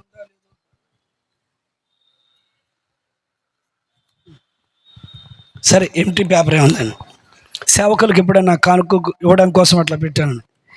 ఒకవేళ నేను ఇది చింపేసి నా చేతిలో పెట్టి పాస్టర్ గారని దీన్ని బాగు చేయండి అన్న, నా వల్ల కాదు బ్రదర్, నా వల్ల కాదు బ్రదర్. ఒకవేళ మన పిల్లల్లో నుంచే ఇది ఇంపార్టెంట్ కాబట్టి ఎవరో చెక్కు రాసిచ్చారు, ఆ చెక్కు ఇలా పెట్టాం, మన పిల్లలే తెలియక ఆడుకుంటా వచ్చేసి ఇది 10 లక్షలు చెక్ అనుకోండి. పిల్లలకి ఏం తెలుసు, అటు చూసాడు ఇటు చూసాడు, అమ్మా స్టాంప్ అమ్మ ఊరుకోరా అన్నది ఆమె. అనేప్పటికే వద్దా, ఆమెకి తెలియదు, వద్దా ఆడుకోనా ఆడుకోరా అన్నది. దానిక చూడలేదు, మనకు అంత బిజీ, ఎందుకంటే ఫోన్ బిజీ ఎక్కువైపోయింది కదా, స్టవ్ మీద ఉన్నది ఏముందో కూడా మనకు తెలీదు. అనగానే మనోడు అమ్మ ఆడుకోమా అంది, అమ్మ ఆడుకోమంది. ఇప్పుడు ఇది మొక్కలైపోయింది. రావడమే భర్త, నీకు ఇందాక చెక్ ఇచ్చాను ఎక్కడ పెట్టావు, ఎక్కడో పెట్టారు ఎత్తుకున్నాను కానీ పిల్లడి దగ్గర రాగానే ఎంత బాధ, కొట్టలేం, ఎత్తి నేలకేసి కొడదాం అనుకోండి, కొట్టలేం. కానీ దయచేసి గమనించండి, ఏదైనా ఒకటి పాడైపోతే నువ్వు నేను బాగు చేయలేం. కానీ దేవుడు ఏమన్నాడంటే, దయ్యమా నీ ఇష్టం ఏమైనా చెయ్యి, ప్రభువా నేను దీన్ని చింపేస్తున్నాను, చింపుకో అంటాను. మొత్తం చింపేనిస్తానంట ఆయన.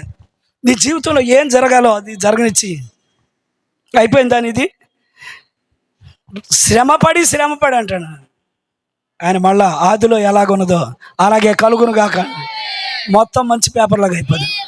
కాబట్టి దెయ్యం యొక్క ప్రయాసే కానీ దేవుడి మాట చాలు.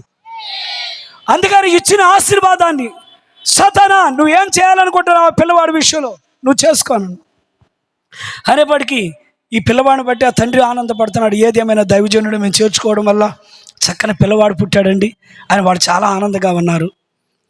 అయితే ఎప్పుడు వెళ్ళినట్టుగానే వాళ్ళ నాన్నగారి దగ్గరికి వెళ్తాడు. వాళ్ళ నాన్న ఎవరు ఏ పని చేస్తే అదే నేర్పుతారండి.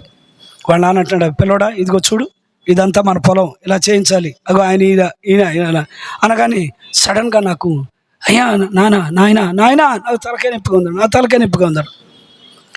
నాకు ఎప్పుడైతే తలనొప్పిగా ఉన్నది, నా తలంతా విసిరేస్తున్నది, నా తల పోయినట్టున్నది. ఏంటి పిల్లోడు ఇలాగ ఇలా తొందర వాళ్ళ అమ్మ దగ్గరికి తీసుకెళ్ళి ఆమె ప్రార్థన చేస్తుందని అనేప్పటికి పిల్లవాడిని పట్టుకొని వెళ్ళారండి.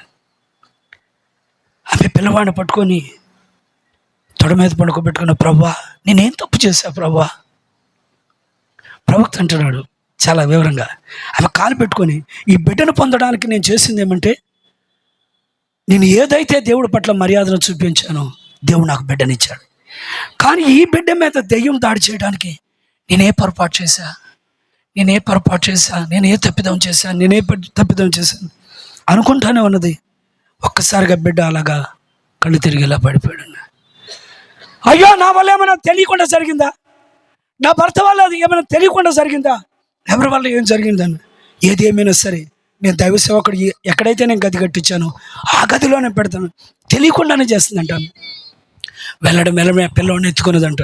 ఇంకా ఏ గదిలో పెట్టడం లేదు. దైవజనుడికి ఎక్కడైతే గది కట్టించినదో అదే గదిలోనికి వెళ్ళి అక్కడ పెడుతుందంట.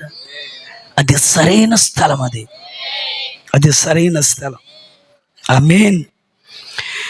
ఇప్పుడు ఈమె యొక్క వేదన చూడండి. భర్త దగ్గరికి వెళ్ళి, అయ్యా తొందరగా నేను వెళ్ళడానికి స్కూటీ తాళాలు ఇవ్వండి, వెళ్ళిపోతా. అదేనా? స్కూటీ తాళాలు ఇస్తే అలాగనడం లేదు. అయ్యా నడపడానికి, ఆ యొక్క చిన్న గార్దబాన్ని నడపడానికి ఒక నడిపేవాడిని తీసుకునండి. అడగగానే దేనికోసం? అయ్యా దైవ సేవకుడి దగ్గర. ఎందుకమ్మా ఇవాళ సండే కాదు, లేకపోతే విజ్ఞాపన ప్రార్థనలు కాదు, ఎందుకు వెళ్తున్నావు నువ్వు? మంచి కోసమేనయ్యా, మంచి కోసమే వెళ్తున్నా. సరే నువ్వు వెళ్ళి అక్కడికన్నా. ఆమె ఎప్పుడైతే ఆ బిడ్డను అక్కడ పెట్టి ఆమె మనసులో అనుకుంటున్నదంట, నేనేం చేశా ప్రభువా? నీ పట్ల నేను ఎక్కడ అపవిత్రంగా ఉన్నా? నీ పట్ల నేను ఎక్కడ తప్పిదం చేశాను? నాలో పొరపాటు ఏంటి? నాలో దోషం ఏంటి? నాలో ఏం జరిగిపోయింది? ఆమె తనకు తానే పరిశీలన చేస్తున్నా. కర్మేలు దగ్గర నుంచి ఎలీషా ప్రవక్త చూడగానే, హే గాసే, ఆ గనురాలైనటువంటి స్త్రీలాగా ఉన్నది ఆమె వేదన, ఆమెలో ఉన్న తడబాటు చూస్తే ఏదో జరిగింది. కానీ దేవుడు ఏదో నాకు మరుగుపరిచాడయ్యా. వెళ్ళు, ఆమె క్షేమేమైనా అడుగు, ఆమె భర్త క్షేమేమైనా అడుగు, ఆమె బిడ్డ క్షేమేమైనా అడుగు అనగానే పరుగు నిలబడతా. అమ్మా నువ్వు క్షేమమేనా అంటే, దేవునికి స్తోత్రం నేను క్షేమమే అన్నదండి. మరి నీ భర్త క్షేమమేనా? ఓ దేవునికే మహిమ కలుగును కాక, ఆయన కూడా బాగానే ఉన్నాడు. సరే పిల్లవాడు ఎలాగున్నాడు? దేవునికే స్తోత్రం, ఆయనే సమస్త ఘనతకు అర్హుడు. మేము ఇంటి మొత్తం బాగున్నాం. ఇక్కడి నుంచి మనం తిరుగుదాం.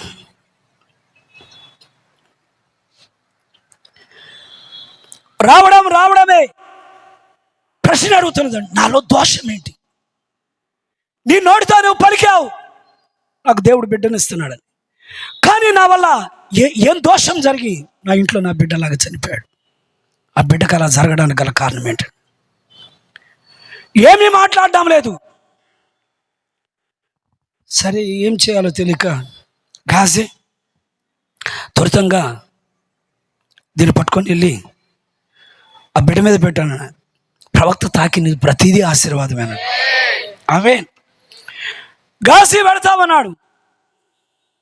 ఒక్కసారిగా ఈమె కాళ్ళ మీద పడిపోయింది. ఇక్కడే మర్చిపోవద్దు, శునేమి రాదు. ప్రవక్త యొక్క పాదాలు ఆమె వదలడం లేదంట. నువ్వు వచ్చే వరకు నేను వదలను. సేమ్ నువ్వు యేసు యొక్క పాదాలు అలాగే పట్టుకోవాలంట. ఓ యేసు, ఈ కార్యంలో నువ్వు చేసే వరకు నీ పాదాలు నేను వదలను, నీ పాదాలు నేను వదలను. సాధిస్తుంది ఆమె, సాధిస్తున్నది. నువ్వు వచ్చే వరకు నేను వెళ్ళను, నీ పాదాలు పట్టుకొని. బైబిల్లో నుంచి మీరు గమనించండి, అబీగాయిలు మీరు చూడండి. ఆమె ఇంటి మీదకు ఒక ఉపద్రవం. భర్త తప్పు చేశాడు, భర్త కాని మాటలు పలికాడు. కాని మాటలు పలకగానే ఇప్పుడు దావీదు అతను ఖడ్గాలు పట్టుకున్నాడు. 400 మంది ఖడ్గాలు పట్టుకున్నారు. ఏయ్, ఆ ఇంటిలో నుంచి వాడు నా మీద దోషునిగా మాట్లాడాడు, నా మీద కాని మాట మాట్లాడాడు, వాడి ఇంటిలో నుంచి ఒక్కడ మిగలకూడదు, పదండి వాడు మొత్తాన్ని సంహరిద్దాం. దావీదుతో పాటుగా 400 మంది ఈ కత్తులు పట్టుకొని బయలుదేరుతా ఉండగానే అదే సమయంలో నుంచి అక్కడున్న అబీగైలుతో చెప్తున్నాడు ఒక పనివాడు, అమ్మ, ఆ దావీదు అతని వాళ్ళందరూ కూడా మేము పశువులు మేపే సమయంలో మనకే కీడు చేయలేదు, చాలా మంచిగా అన్నారు. కానీ నీ భర్త మూర్ఖుడు, ఒక గౌరవించదగిన వ్యక్తిని గౌరవంగా మాట్లాడలేదు, చాలా హేళనగా మాట్లాడాడు, అవమానంగా మాట్లాడాడు. అమ్మ ఒకటే అనుకున్నదంట, మొత్తం కావలసినవన్నీ పదార్థాలన్నీ ద్రాక్షలే కానీ ఆడలే కానీ ఇక వేరేది ఏమీ లేదని వెళ్ళడమే దావీదు కాళ్ళు పట్టుకున్నదంట. దావీదు కాళ్ళు పట్టుకొని వదలడం లేదు. కారణం ఏమంటే, నువ్వు ఏ ఖడ్గమైతే తీసావో వరలో పెట్టే వరకు నేను కదలను. అవునా? ఆమేన్. సరే, మీరు ఇక్కడ గమనించండి, ఎస్తేరు మీరు గమనించండి. అశ్వరోషు దగ్గరికి రాగానే అశ్వరోషు యొక్క పాదాల దగ్గర పడి, అయ్యా, నా జనాంగానికి కీడు చేయడానికి హామాను అనబడ్డవాడు నా జనాంగాన్ని అంతా తుడి చేయడానికి వాడు ఆలోచన కలిగి ఉన్నాడు. కాబట్టి ఆమె పాదాల మీద పడి, నేను వదలను, కాబట్టి నా జాతిని నువ్వు కాపాడు, నా జాతిని జ్ఞాపకం చేసుకోమని పాదాలు వదలడం లేదు. ఆమేన్. అయ్యా, ఇవన్నీ ఎందుకు అంటే, నువ్వు క్రీస్తు యొక్క పాదాలు కార్యం నెరవేరే వరకు వదలకూడదండి. క్రీస్తు వాక్యం, కాబట్టి వాక్యాన్ని నువ్వు పట్టుకున్న సమయంలో వాక్యం నెరవేరే వరకు ఆయన కాళ్ళు పట్టుకోవాలి. దేవుడు కరుణించును గాక. ఋతువును మీరు గమనించండి. బోయాజు పాదాల దగ్గరకు వచ్చినది. బోయాజు పాదాల దగ్గరకు వచ్చి అతను దుప్పటి కప్పుకొని, అయ్యా, నీ దాసురాలైన నేను సమస్తం కోల్పోయి ఉన్నాను, నాకు బంధువుడు అయిన విమోచకుడు నీవే, నా స్థానం నీ పాదాల దగ్గర, నా స్థానం నీ పాదాల దగ్గర. పాదాల దగ్గరికి ఎప్పుడైతే తగ్గించుకున్నదో, నీ గురించి, నీ ఆస్తిని గురించి నేను నిలబడతాను. ఎక్కడ కాళ్ళు పట్టుకుంటున్నారు, వాళ్ళ కాళ్ళు పట్టుకోవద్దండి, ఎవరి కాళ్ళు పట్టుకోవద్దండి, యేసు కాళ్ళు పట్టుకుందాం. నువ్వు యేసు కాళ్ళు పట్టుకుంటే ఎవరి కాళ్ళు పట్టుకోవాల్సిన పని లేదు. నిజమా కాదా? మీరు ఇక్కడ మరొక వ్యక్తిని మీరు గమనించండి, పాపాత్మురాలైన స్త్రీని మీరు గమనించండి. ఆమె ఎవరు కాళ్ళు పట్టుకున్నదో, యేసుప్రభు పాదాలైన కళతో. అవునా? సరే, మరి యాయీరుని గమనించండి. తన కుమార్తె, ఒక్కగానొక్క కుమార్తె, 12 సంవత్సరాలు కలిగిన కుమార్తె, ఆమె చనిపోబోతుండగా యేసు పాదముల మీద పడి, ఓ యేసు, నా కుమార్తె అక్కడ చావనై ఉన్నది, నేను నీ కాళ్ళు వదలను, నీ పాదాలు వదలను, నువ్వు నాతో రావాల్సిందే, నా బిడ్డ మీద చేయి ఉంచాల్సిందే, నా బిడ్డ ఆరోగ్యం కలిగి ఉండాలి. వదలొద్దు, యేసు పాదాలు వదలొద్దు, వాక్యాన్ని వదలొద్దు, వాక్యాన్ని పట్టుకో. కార్యం జరిగే వరకు, కార్యం నెరవేరే వరకు ఓ యేసు నీ పాదాలని నేను వదలను. ఆమేన్. సిరఫెనికే స్త్రీ యేసు పాదాల దగ్గరికి వచ్చిందా లేదా? అయ్యా, నా కుమార్తె దురాత్మ చేత పీడించబడుతున్నది, కాబట్టి దయచేసి ఆమె నిమిత్తమై స్వస్థత నీవు. కాళ్ళు పట్టుకుని సాధించే వరకు వదలలేదు.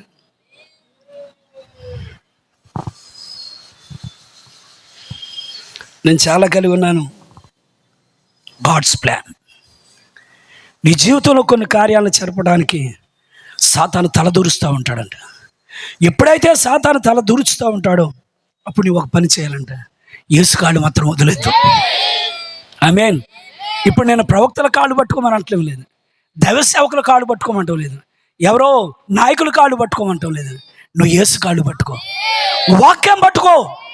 యేసే అక్షర రూపంలో ఉన్న వాక్యం. వాక్యాన్ని నువ్వు ఎప్పుడైతే పట్టుకొని ఉంటావో నీ అభివృద్ధి, నువ్వు చేసే ఉద్యోగం, నువ్వు చేసే వ్యాపారం, నువ్వు చేసే చేతి పని, నువ్వు ఏదైనా చేయి, యెహోవా వల్ల నువ్వు దీవించబడతావు. యెహోవా తోడై ఉండని ఎడల పట్టణమునకు కావలి కాయటం వ్యర్థమే, ఇల్లు కట్టించడం వ్యర్థం. నువ్వేమైనా చెయ్యి, నీ జీవితంలో సరైనటువంటి గురి యెహోవాయే ఆశీర్వాదం. ఎంతమంది ఆమెను అంటున్నారు? కనుక ఈ ఒక్క కార్యంతో నేను ఆపేస్తున్నానండి. ఇది కాలిఫోర్నియా మీటింగ్ జరుగుతూ ఉందండి. కాలిఫోర్నియాలో మీటింగ్ జరుగుతూ ఉండగానే ప్రవక్త అంటున్నాడు, సుమారు 50 పౌండ్లు గడ్డామలో ఉన్నదంట. పౌను 1కి 4 ఇంతలో ఎంతో, కాబట్టి 50 పౌండ్లు కలిగిన గడ్డ ఆమె కలిగి ఉండి మీటింగ్ దగ్గర తీసుకొచ్చారండి. తీసుకురాగానే ఆమె స్ట్రక్చర్ మీద తీసుకొచ్చి అక్కడ పెట్టారు. ప్రవక్త అక్కడ వాక్యం చెప్తా ఉన్నాడు. ఆయన వాక్యం చెప్తానే ఉన్నాడు. వాక్యం చెప్తానే ఉండగానే అక్కడ ఉన్నటువంటి స్త్రీ మోసుకొచ్చిన వాళ్ళతో, అయ్యా వాక్యం అయిపోయిందాన? లేదమ్మా వాక్యం అవ్వలేదమ్మా, ఇంకా వాక్యం చెప్తున్నారు దైవజనుడు. అయ్యా ఆయన ఏ దారిలో వెళ్తాడన్న, ఆయన ఏ మార్గంలో వెళ్తాడన్న. ఆయన ఒకవేళ ఆ స్టేజ్కి ఇటు నుంచి దగ్గర కాబట్టి ఇటు వెళ్తే పట్టుకుంటారమ్మా, ఈ మార్గం నుంచి. అయ్యా నా స్ట్రక్చర్ దాన్ని నన్ను ఆ పక్క తీసుకెళ్ళండి, ఆ పక్క తీసుకెళ్ళండి అని ఎక్కడైతే ప్రవక్త వెళ్తాడో ఆ స్థలంలోనికి వెళ్ళి, అయ్యా నన్ను ఇక్కడ పెట్టండి, నన్ను ఇక్కడ పెట్టండి. వాళ్ళు 4 దిక్కులు పట్టుకొని ఉన్నారు, అక్కడ పెట్టారు. అయ్యా వాక్య పరిచయం అయిపోయిందా అని. లేదమ్మా అయిపోతున్నదండి. ప్రార్థనా వరుస మొదలు పెట్టారయ్యా అన్నది. ఇవాళ ప్రార్థనా వరుస ఉండకపోవచ్చునమ్మా. అయ్యో ఉండదా అయ్యా ఇవాళ ఉండదా అన్నదండి. అని ఆమె మళ్ళా అలాగ ఉండదంట. ఆయన కేవలం అందరికీ కార్డు లేకుండా, ఓ సహోదరా, ఓ సహోదరి, ఓ సహోదరా, ఓ సహోదరు, నిన్ను నిన్ను నిన్ను నిన్ను కేవలం నమ్ము, కేవలం నమ్ము, కేవలం నమ్ము అని ఆయన ప్రే చేశాడు. టైం అయిపోయింది. టైం అయిపోయి గబగబా ఆ బ్యాగ్ అవన్నీ తీసుకున్నాడు. ఆయన తీసుకొని జోబులో చేయి ఇలా పెట్టుకున్నాడు. స్పీడ్గా ఆయన వెళ్ళిపోతున్నాడు. ఈయన ఎప్పుడైతే స్పీడ్గా వెళ్ళిపోతున్నాడు, వెళ్ళేవాడిని ఎవరో ఫ్యాంట్ పట్టుకొని వెనకలాగుతున్నారు. ఎవరో ఫ్యాంట్ పట్టుకొని వెనకలాగుతున్నారండి. ఎవరైతే ఈ 50 పౌండ్ల కణితి కలిగినటువంటి స్త్రీ ఉన్నదో ఆమె కింద ఉంచేపటికి వెళ్ళే ప్రవక్త ఫ్యాంట్ పట్టుకొని, అయ్యా నువ్వు కేవలం చెయ్యి మాత్రమే పెట్టు, నువ్వు చెయ్యి పెడితే దేవుడు దీవిస్తాడు. కాబట్టి అది వాక్యం. అతను అలాగే ఆగిపోయాడు. ప్రవక్త ఆగిపోయాడు. నువ్వు ఏమీ చేయవద్దు, నా మీద చెయ్యి పెట్టు, నాలో ఉన్న ఏ రోగమైనా దేవుడు దాన్ని తీసేయగలడు, దేవుడు నన్ను ఆశీర్వదించగలడు, దేవుడు నన్ను స్వస్థపరచగలడు, కేవలం నా మీద చెయ్యి పెట్టు చాలను. వెళ్ళే ప్రవక్త అన్నాను. వాళ్ళలో ఎవరిలో చూడనటువంటి విశ్వాసం ఆమెలో చూశాను. ఓ సహోదరుడు, నీ నమ్మిక చొప్పున నీకు స్వస్థత కలుగును గాక. ఆయన చేయి పెట్టాడు, ఏమీ లేదు, కణితి అక్కడే ఉంది, ఏం జరగల. చూశాడు ఆయన, ఏమన్నా ముఖం నుంచి నిరుత్సాహం వస్తుందేమని. నిరుత్సాహం ఏం లేదు. వందనాలయ్యా అన్నాడు. గడ్డ అక్కడే ఉంది, మనిషి అక్కడే ఉంది. వందనాలు అన్నది. గాడ్ బ్లెస్ యూ సిస్టర్ అని ఈయన వెళ్ళిపోయాడు. ఈయన వెళ్ళిపోయిన తర్వాత మరొకసారి కూటం జరుగుతూ ఉంటే ఆమె వెనకాల కూర్చొని ఆమేన్ ఆమేన్. కారణం ఏమంటే దేవుడు ఆమె యొక్క విశ్వాసాన్ని గౌరవించాను. ఆ క్షణంలో జరగపోయినా, అవును దేవుడు నన్ను బాగు చేశాను, దేవుడు నాకు ఆరోగ్యం ఇచ్చాను, కాబట్టి యెహోవా దయ లేకుండా ఆశీర్వాదం లేదు, యెహోవా దయ లేక ఆరోగ్యం లేదు. ఆమేన్. మరలా వేరొక కూటంలో కలిగి ఆమె చేతులుపుతా ఉన్నదండి. ఎవరా సహోదరి అంటే, ఒకానొక సమయంలో నుంచి నువ్వు వెళ్ళిపోతా ఉండగాని నేను నీ ఫ్యాంట్ పట్టుకున్నాను కదా, ఆ సమయంలో నా మీద చేయి పెట్టి ప్రార్థించన్నాను. కాబట్టి ఆ రోజు నువ్వు ప్రార్థించావు. ఈ రోజు నాకు కణితే లేదయ్యా, ఆ కణితే లేదయ్యా. ఈ రోజున ఎవరిని పట్టుకోవాలి? మనం ఎవరిని పట్టుకోవాలి? వాళ్ళ కాళ్ళు కాదు, వాక్యాన్ని. వీళ్ళలో నుంచి ఎవరైనా తప్పిపోయారా? నేను ఆఖరిగా ఒక మాట అడుగుతాను. ఎంతమంది ఉన్నారు ఇక్కడ? నేను అంతా చెప్పదలుచుకోవడం లేదు, కానీ ఇది ముఖ్యమని నేను చెప్తున్నాను. దేవుడు కరుణించునుగాక. అంటే దేవుని యొక్క ప్రణాళిక నీకు తెలియకుండా నువ్వు ఎన్నడూ దేవుని సమీపించలేవంట. నేను ముగింపు మాటలోకి వస్తున్నాను.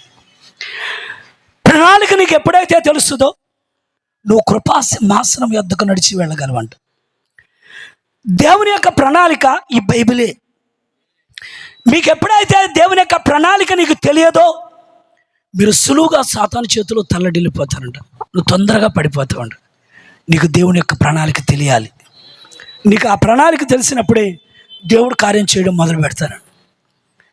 ప్రణాళిక యోసేపు జీవితంలో నుంచి మీరు గమనించండి. ఎంతమందికి యోసేపు యొక్క జీవితం జ్ఞాపకం ఉంది?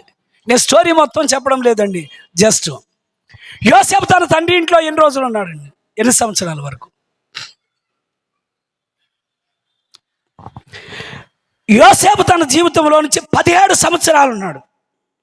తండ్రి దగ్గర తల్లి లేనివాడు, చిన్నవాడు, ముద్దుగా పెరగబడ్డవాడు, తండ్రి చేత ప్రేమించబడ్డవాడు. తండ్రి దగ్గర తన జీవితం 17 సంవత్సరాలు. నెక్స్ట్ యోసేపు యొక్క 2వ దశ బానిసత్వంలో 18 సంవత్సరాల నుంచి 30 సంవత్సరాల వరకు బానిసత్వంలో ఉన్నాడు. వారి ఇంట్లో బానిస, చెరసాల్లో బంధించబడ్డాడు, గొలుసులతో కట్టివేయబడ్డాడు, పీడించబడ్డాడు. ఇది 2వ దశ. 3వది యోసేపు మరలా తన తండ్రితో 17 సంవత్సరాలు మళ్ళా తన తండ్రి వచ్చినప్పుడు ఉన్నాడంట. అదే కాకుండా యోసేపు 30 సంవత్సరాల నుంచి 110 సంవత్సరాల వరకు అధికారంగా ఒక గవర్నర్గా ఉన్నాడు. ఒకసారి టైం లెక్క పెడతారా? 17 సంవత్సరాల వరకు. ఇది ఎందుకు నేను చెప్పడం జరుగుతున్నదంటే, దేవుడు ఏదైనా నీ జీవితంలో చేయాలనుకున్నప్పుడు కొన్నిసార్లు క్రూరంగా ఉంటాయంట దేవుడి ప్రణాళికలో. ఎంతమంది స్వీకరించడానికి ఇష్టపడతారు? నా మాట మీకు అర్థమైందా? నీ జీవితంలో దేవుడు ఏదైనా ఒక కార్యం చేయాలనుకున్నప్పుడు దేవుడి కార్యాలు నీ పట్ల క్రూరంగా కనబడతాయండి. అవి క్రూరంగా కనబడతాయి కానీ దేవుని ప్రేమించే వారికి మేలు జరుగుటకు సమస్తము.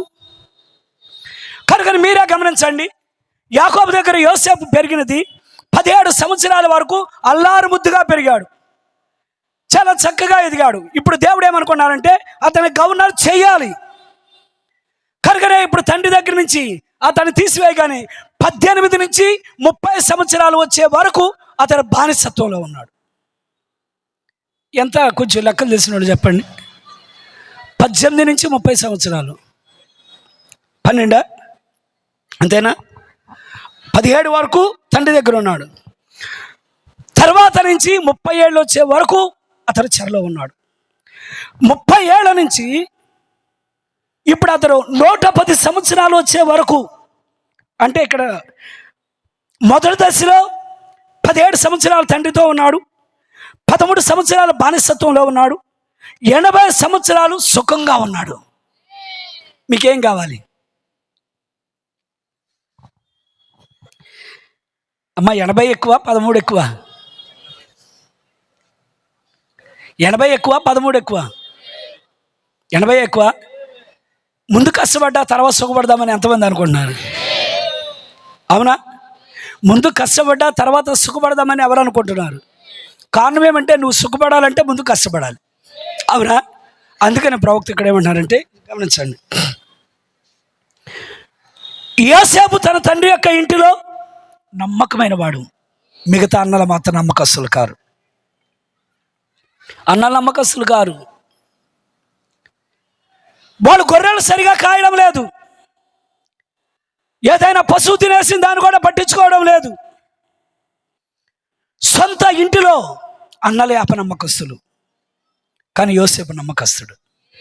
యోసేపు అమ్మక పోతిఫర్ ఇంటిలో యోసేపు నమ్మకస్తుడు. పోతిఫర్ యొక్క భార్య నీచమైనది, భర్తను పక్కన పెట్టుకొని అతను హత్తుకుంటానంది. పోతిఫర్ యొక్క ఇల్లు చూడండి, భర్త అక్కడే ఉన్నాడు, మంచి ఉద్యోగంలో ఉన్నాడు, మంచి హోదాలో ఉన్నాడు, కానీ యవనస్తుడైనటువంటి యోసేపును చూడగానే ఆమె ఏమనంటే అతనితో ఆశ కలుగుంటున్నదని. అంటే సొంత ఇంటిలోనే ఆమె ఒక నీచురాలు, ప్రవక్త అంటాడు, ఇలాంటి వాళ్ళంట రక్తంలో వాళ్ళొక కుళ్ళు అంట, రక్తంలో నీరు లాంటి వాళ్ళు అంట. సొంత ఇంటిలోనే నమ్మకత్వం లేని వాళ్ళు. జైలులో అనేక మంది అపనమ్మకస్తులు ఉన్నారు, కానీ యోసేపు జైల్లో నమ్మకస్తుడు. ఫరో యొక్క ఇంటిలో అనేక మంది అపనమ్మకస్తులు ఉన్నారు, కానీ ఫరో యొక్క ఇంటిలో యోసేపు నమ్మకస్తుడు. నీ జీవితంలో ఎప్పుడైతే నువ్వు నమ్మకంగా బ్రతకడం నేర్చుకుంటావో, నిన్ను దేవుడు పైకి లేపుతుంటే ఎవరిని ఆపలేరు. కానీ నువ్వు ఎప్పుడైతే నీ మాస్టర్ ప్లాన్లు ఉపయోగిస్తావో, ఊరికే గుర్తుపట్టొచ్చండి, ఏమనుకోవద్దు. మాస్టర్ ప్లాన్లు ఎవరు ఉపయోగిస్తారంటే వారు ఊరికినే దొరుకుతారు. కాబట్టి నీ మాస్టర్ ప్లాన్ మీద నీవు ఆనుకున్నంత కాలం నీ జీవితంలో నీకు పరిపూర్ణమైనటువంటి ఆశీర్వాదం ఏమి ఉండదు. నువ్వు ఎప్పుడైతే నీ జీవితంలో నువ్వు ఇంట్లో నమ్మకంగా ఉంటావో, నువ్వు చేసే ఉద్యోగంలో నమ్మకంగా ఉంటావో, నువ్వు దేవుని సన్నిధిలో నమ్మకంగా ఉంటావో, ఎవరైనా నిన్ను చేర్చుకుంటే నమ్మకంగా ఉంటావో, నీ ఆశీర్వాదం ఆపడం ఎవరి వల్ల కాదు. ఎంతమంది దీవించబడాలనుకుంటున్నారు? ఉద్యోగం దీవించబడాలన్నా, వ్యాపారం దీవించబడాలన్నా, ఆరోగ్యంలో దీవించబడాలన్నా, నువ్వు కట్టిన ఇల్లు దీవించబడాలన్నా వెనకెవరు ఉండాలి? యెహోవా, యేసు. ఇప్పుడు ఆయన ఏం చేయాలి? ఆయన మాత్రం వదలొద్దు. ఆయన కాళ్ళు పట్టుకుందాం. నేను నిన్ను వదలను. ఎంతమంది అలా పట్టుకున్నారు? అబీగైలా, ఆమెన్, రూతునా, ఎస్తేరా, సిరఫెరిగా స్త్రీయా, యాయిరా, ఎక్కడి వారు వారిపోయారు. యేసు యొక్క పాదాలు పట్టుకునేవాడు ఎన్నడూ ఓడిపోడు. దేవుడి వాక్యం దీవించును గాక. మరి సహోదరుల యొక్క గృహాన్ని కూడా దేవుడు ఆశీర్వదించును గాక. మనమందరం లేచి నిలబడదాం. God's plan.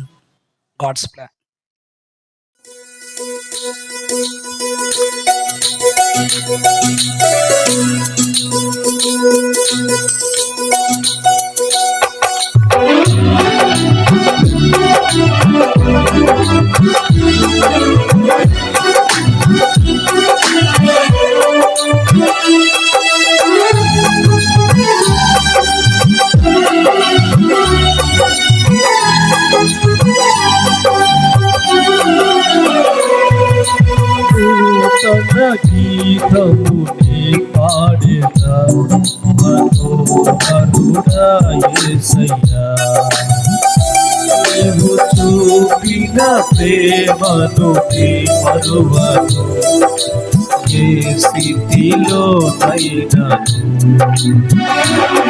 సమర్పణతో సేవించెదను నిన్నే, సజీవుడవై ఆరాధించెదా నిన్నే. సమర్పణతో సేవించెదను నిన్నే, సజీవుడవై ఆరాధించెదా నిన్నే. నూతన గీతము పాడేదా మనోహరుడా యేసయ్యా, నీవు చూపిన ప్రేమను నే మరువను, ఏ స్థితిలోనైనను.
కడలి తీరం కనబడని వేళ కడలి కెరటాలు వేధించు వేళ కరుణమూర్తిగా వచ్చిన మీకు సాటెవ్వరు.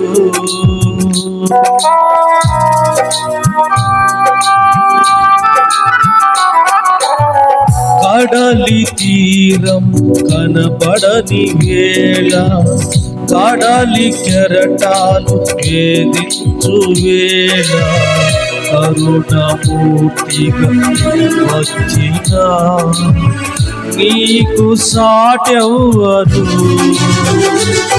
నీవే నా ధైర్యము, నీ కృపయే ఆధారము. నీవే నా ధైర్యము, నీ కృపయే ఆధారము. నూతన గీతము నీ పాడేదా మనోహరుడా యేసయ్యా.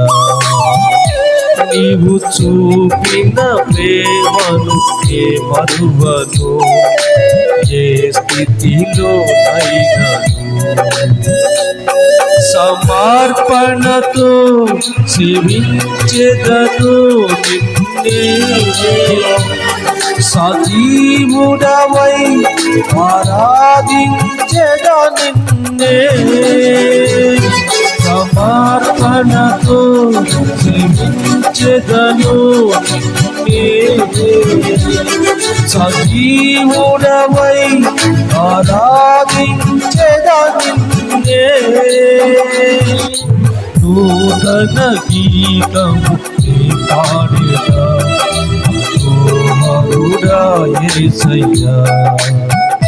నీవు చూపిన ప్రేమను నే మరువను, ఏ స్థితిలో అయినను.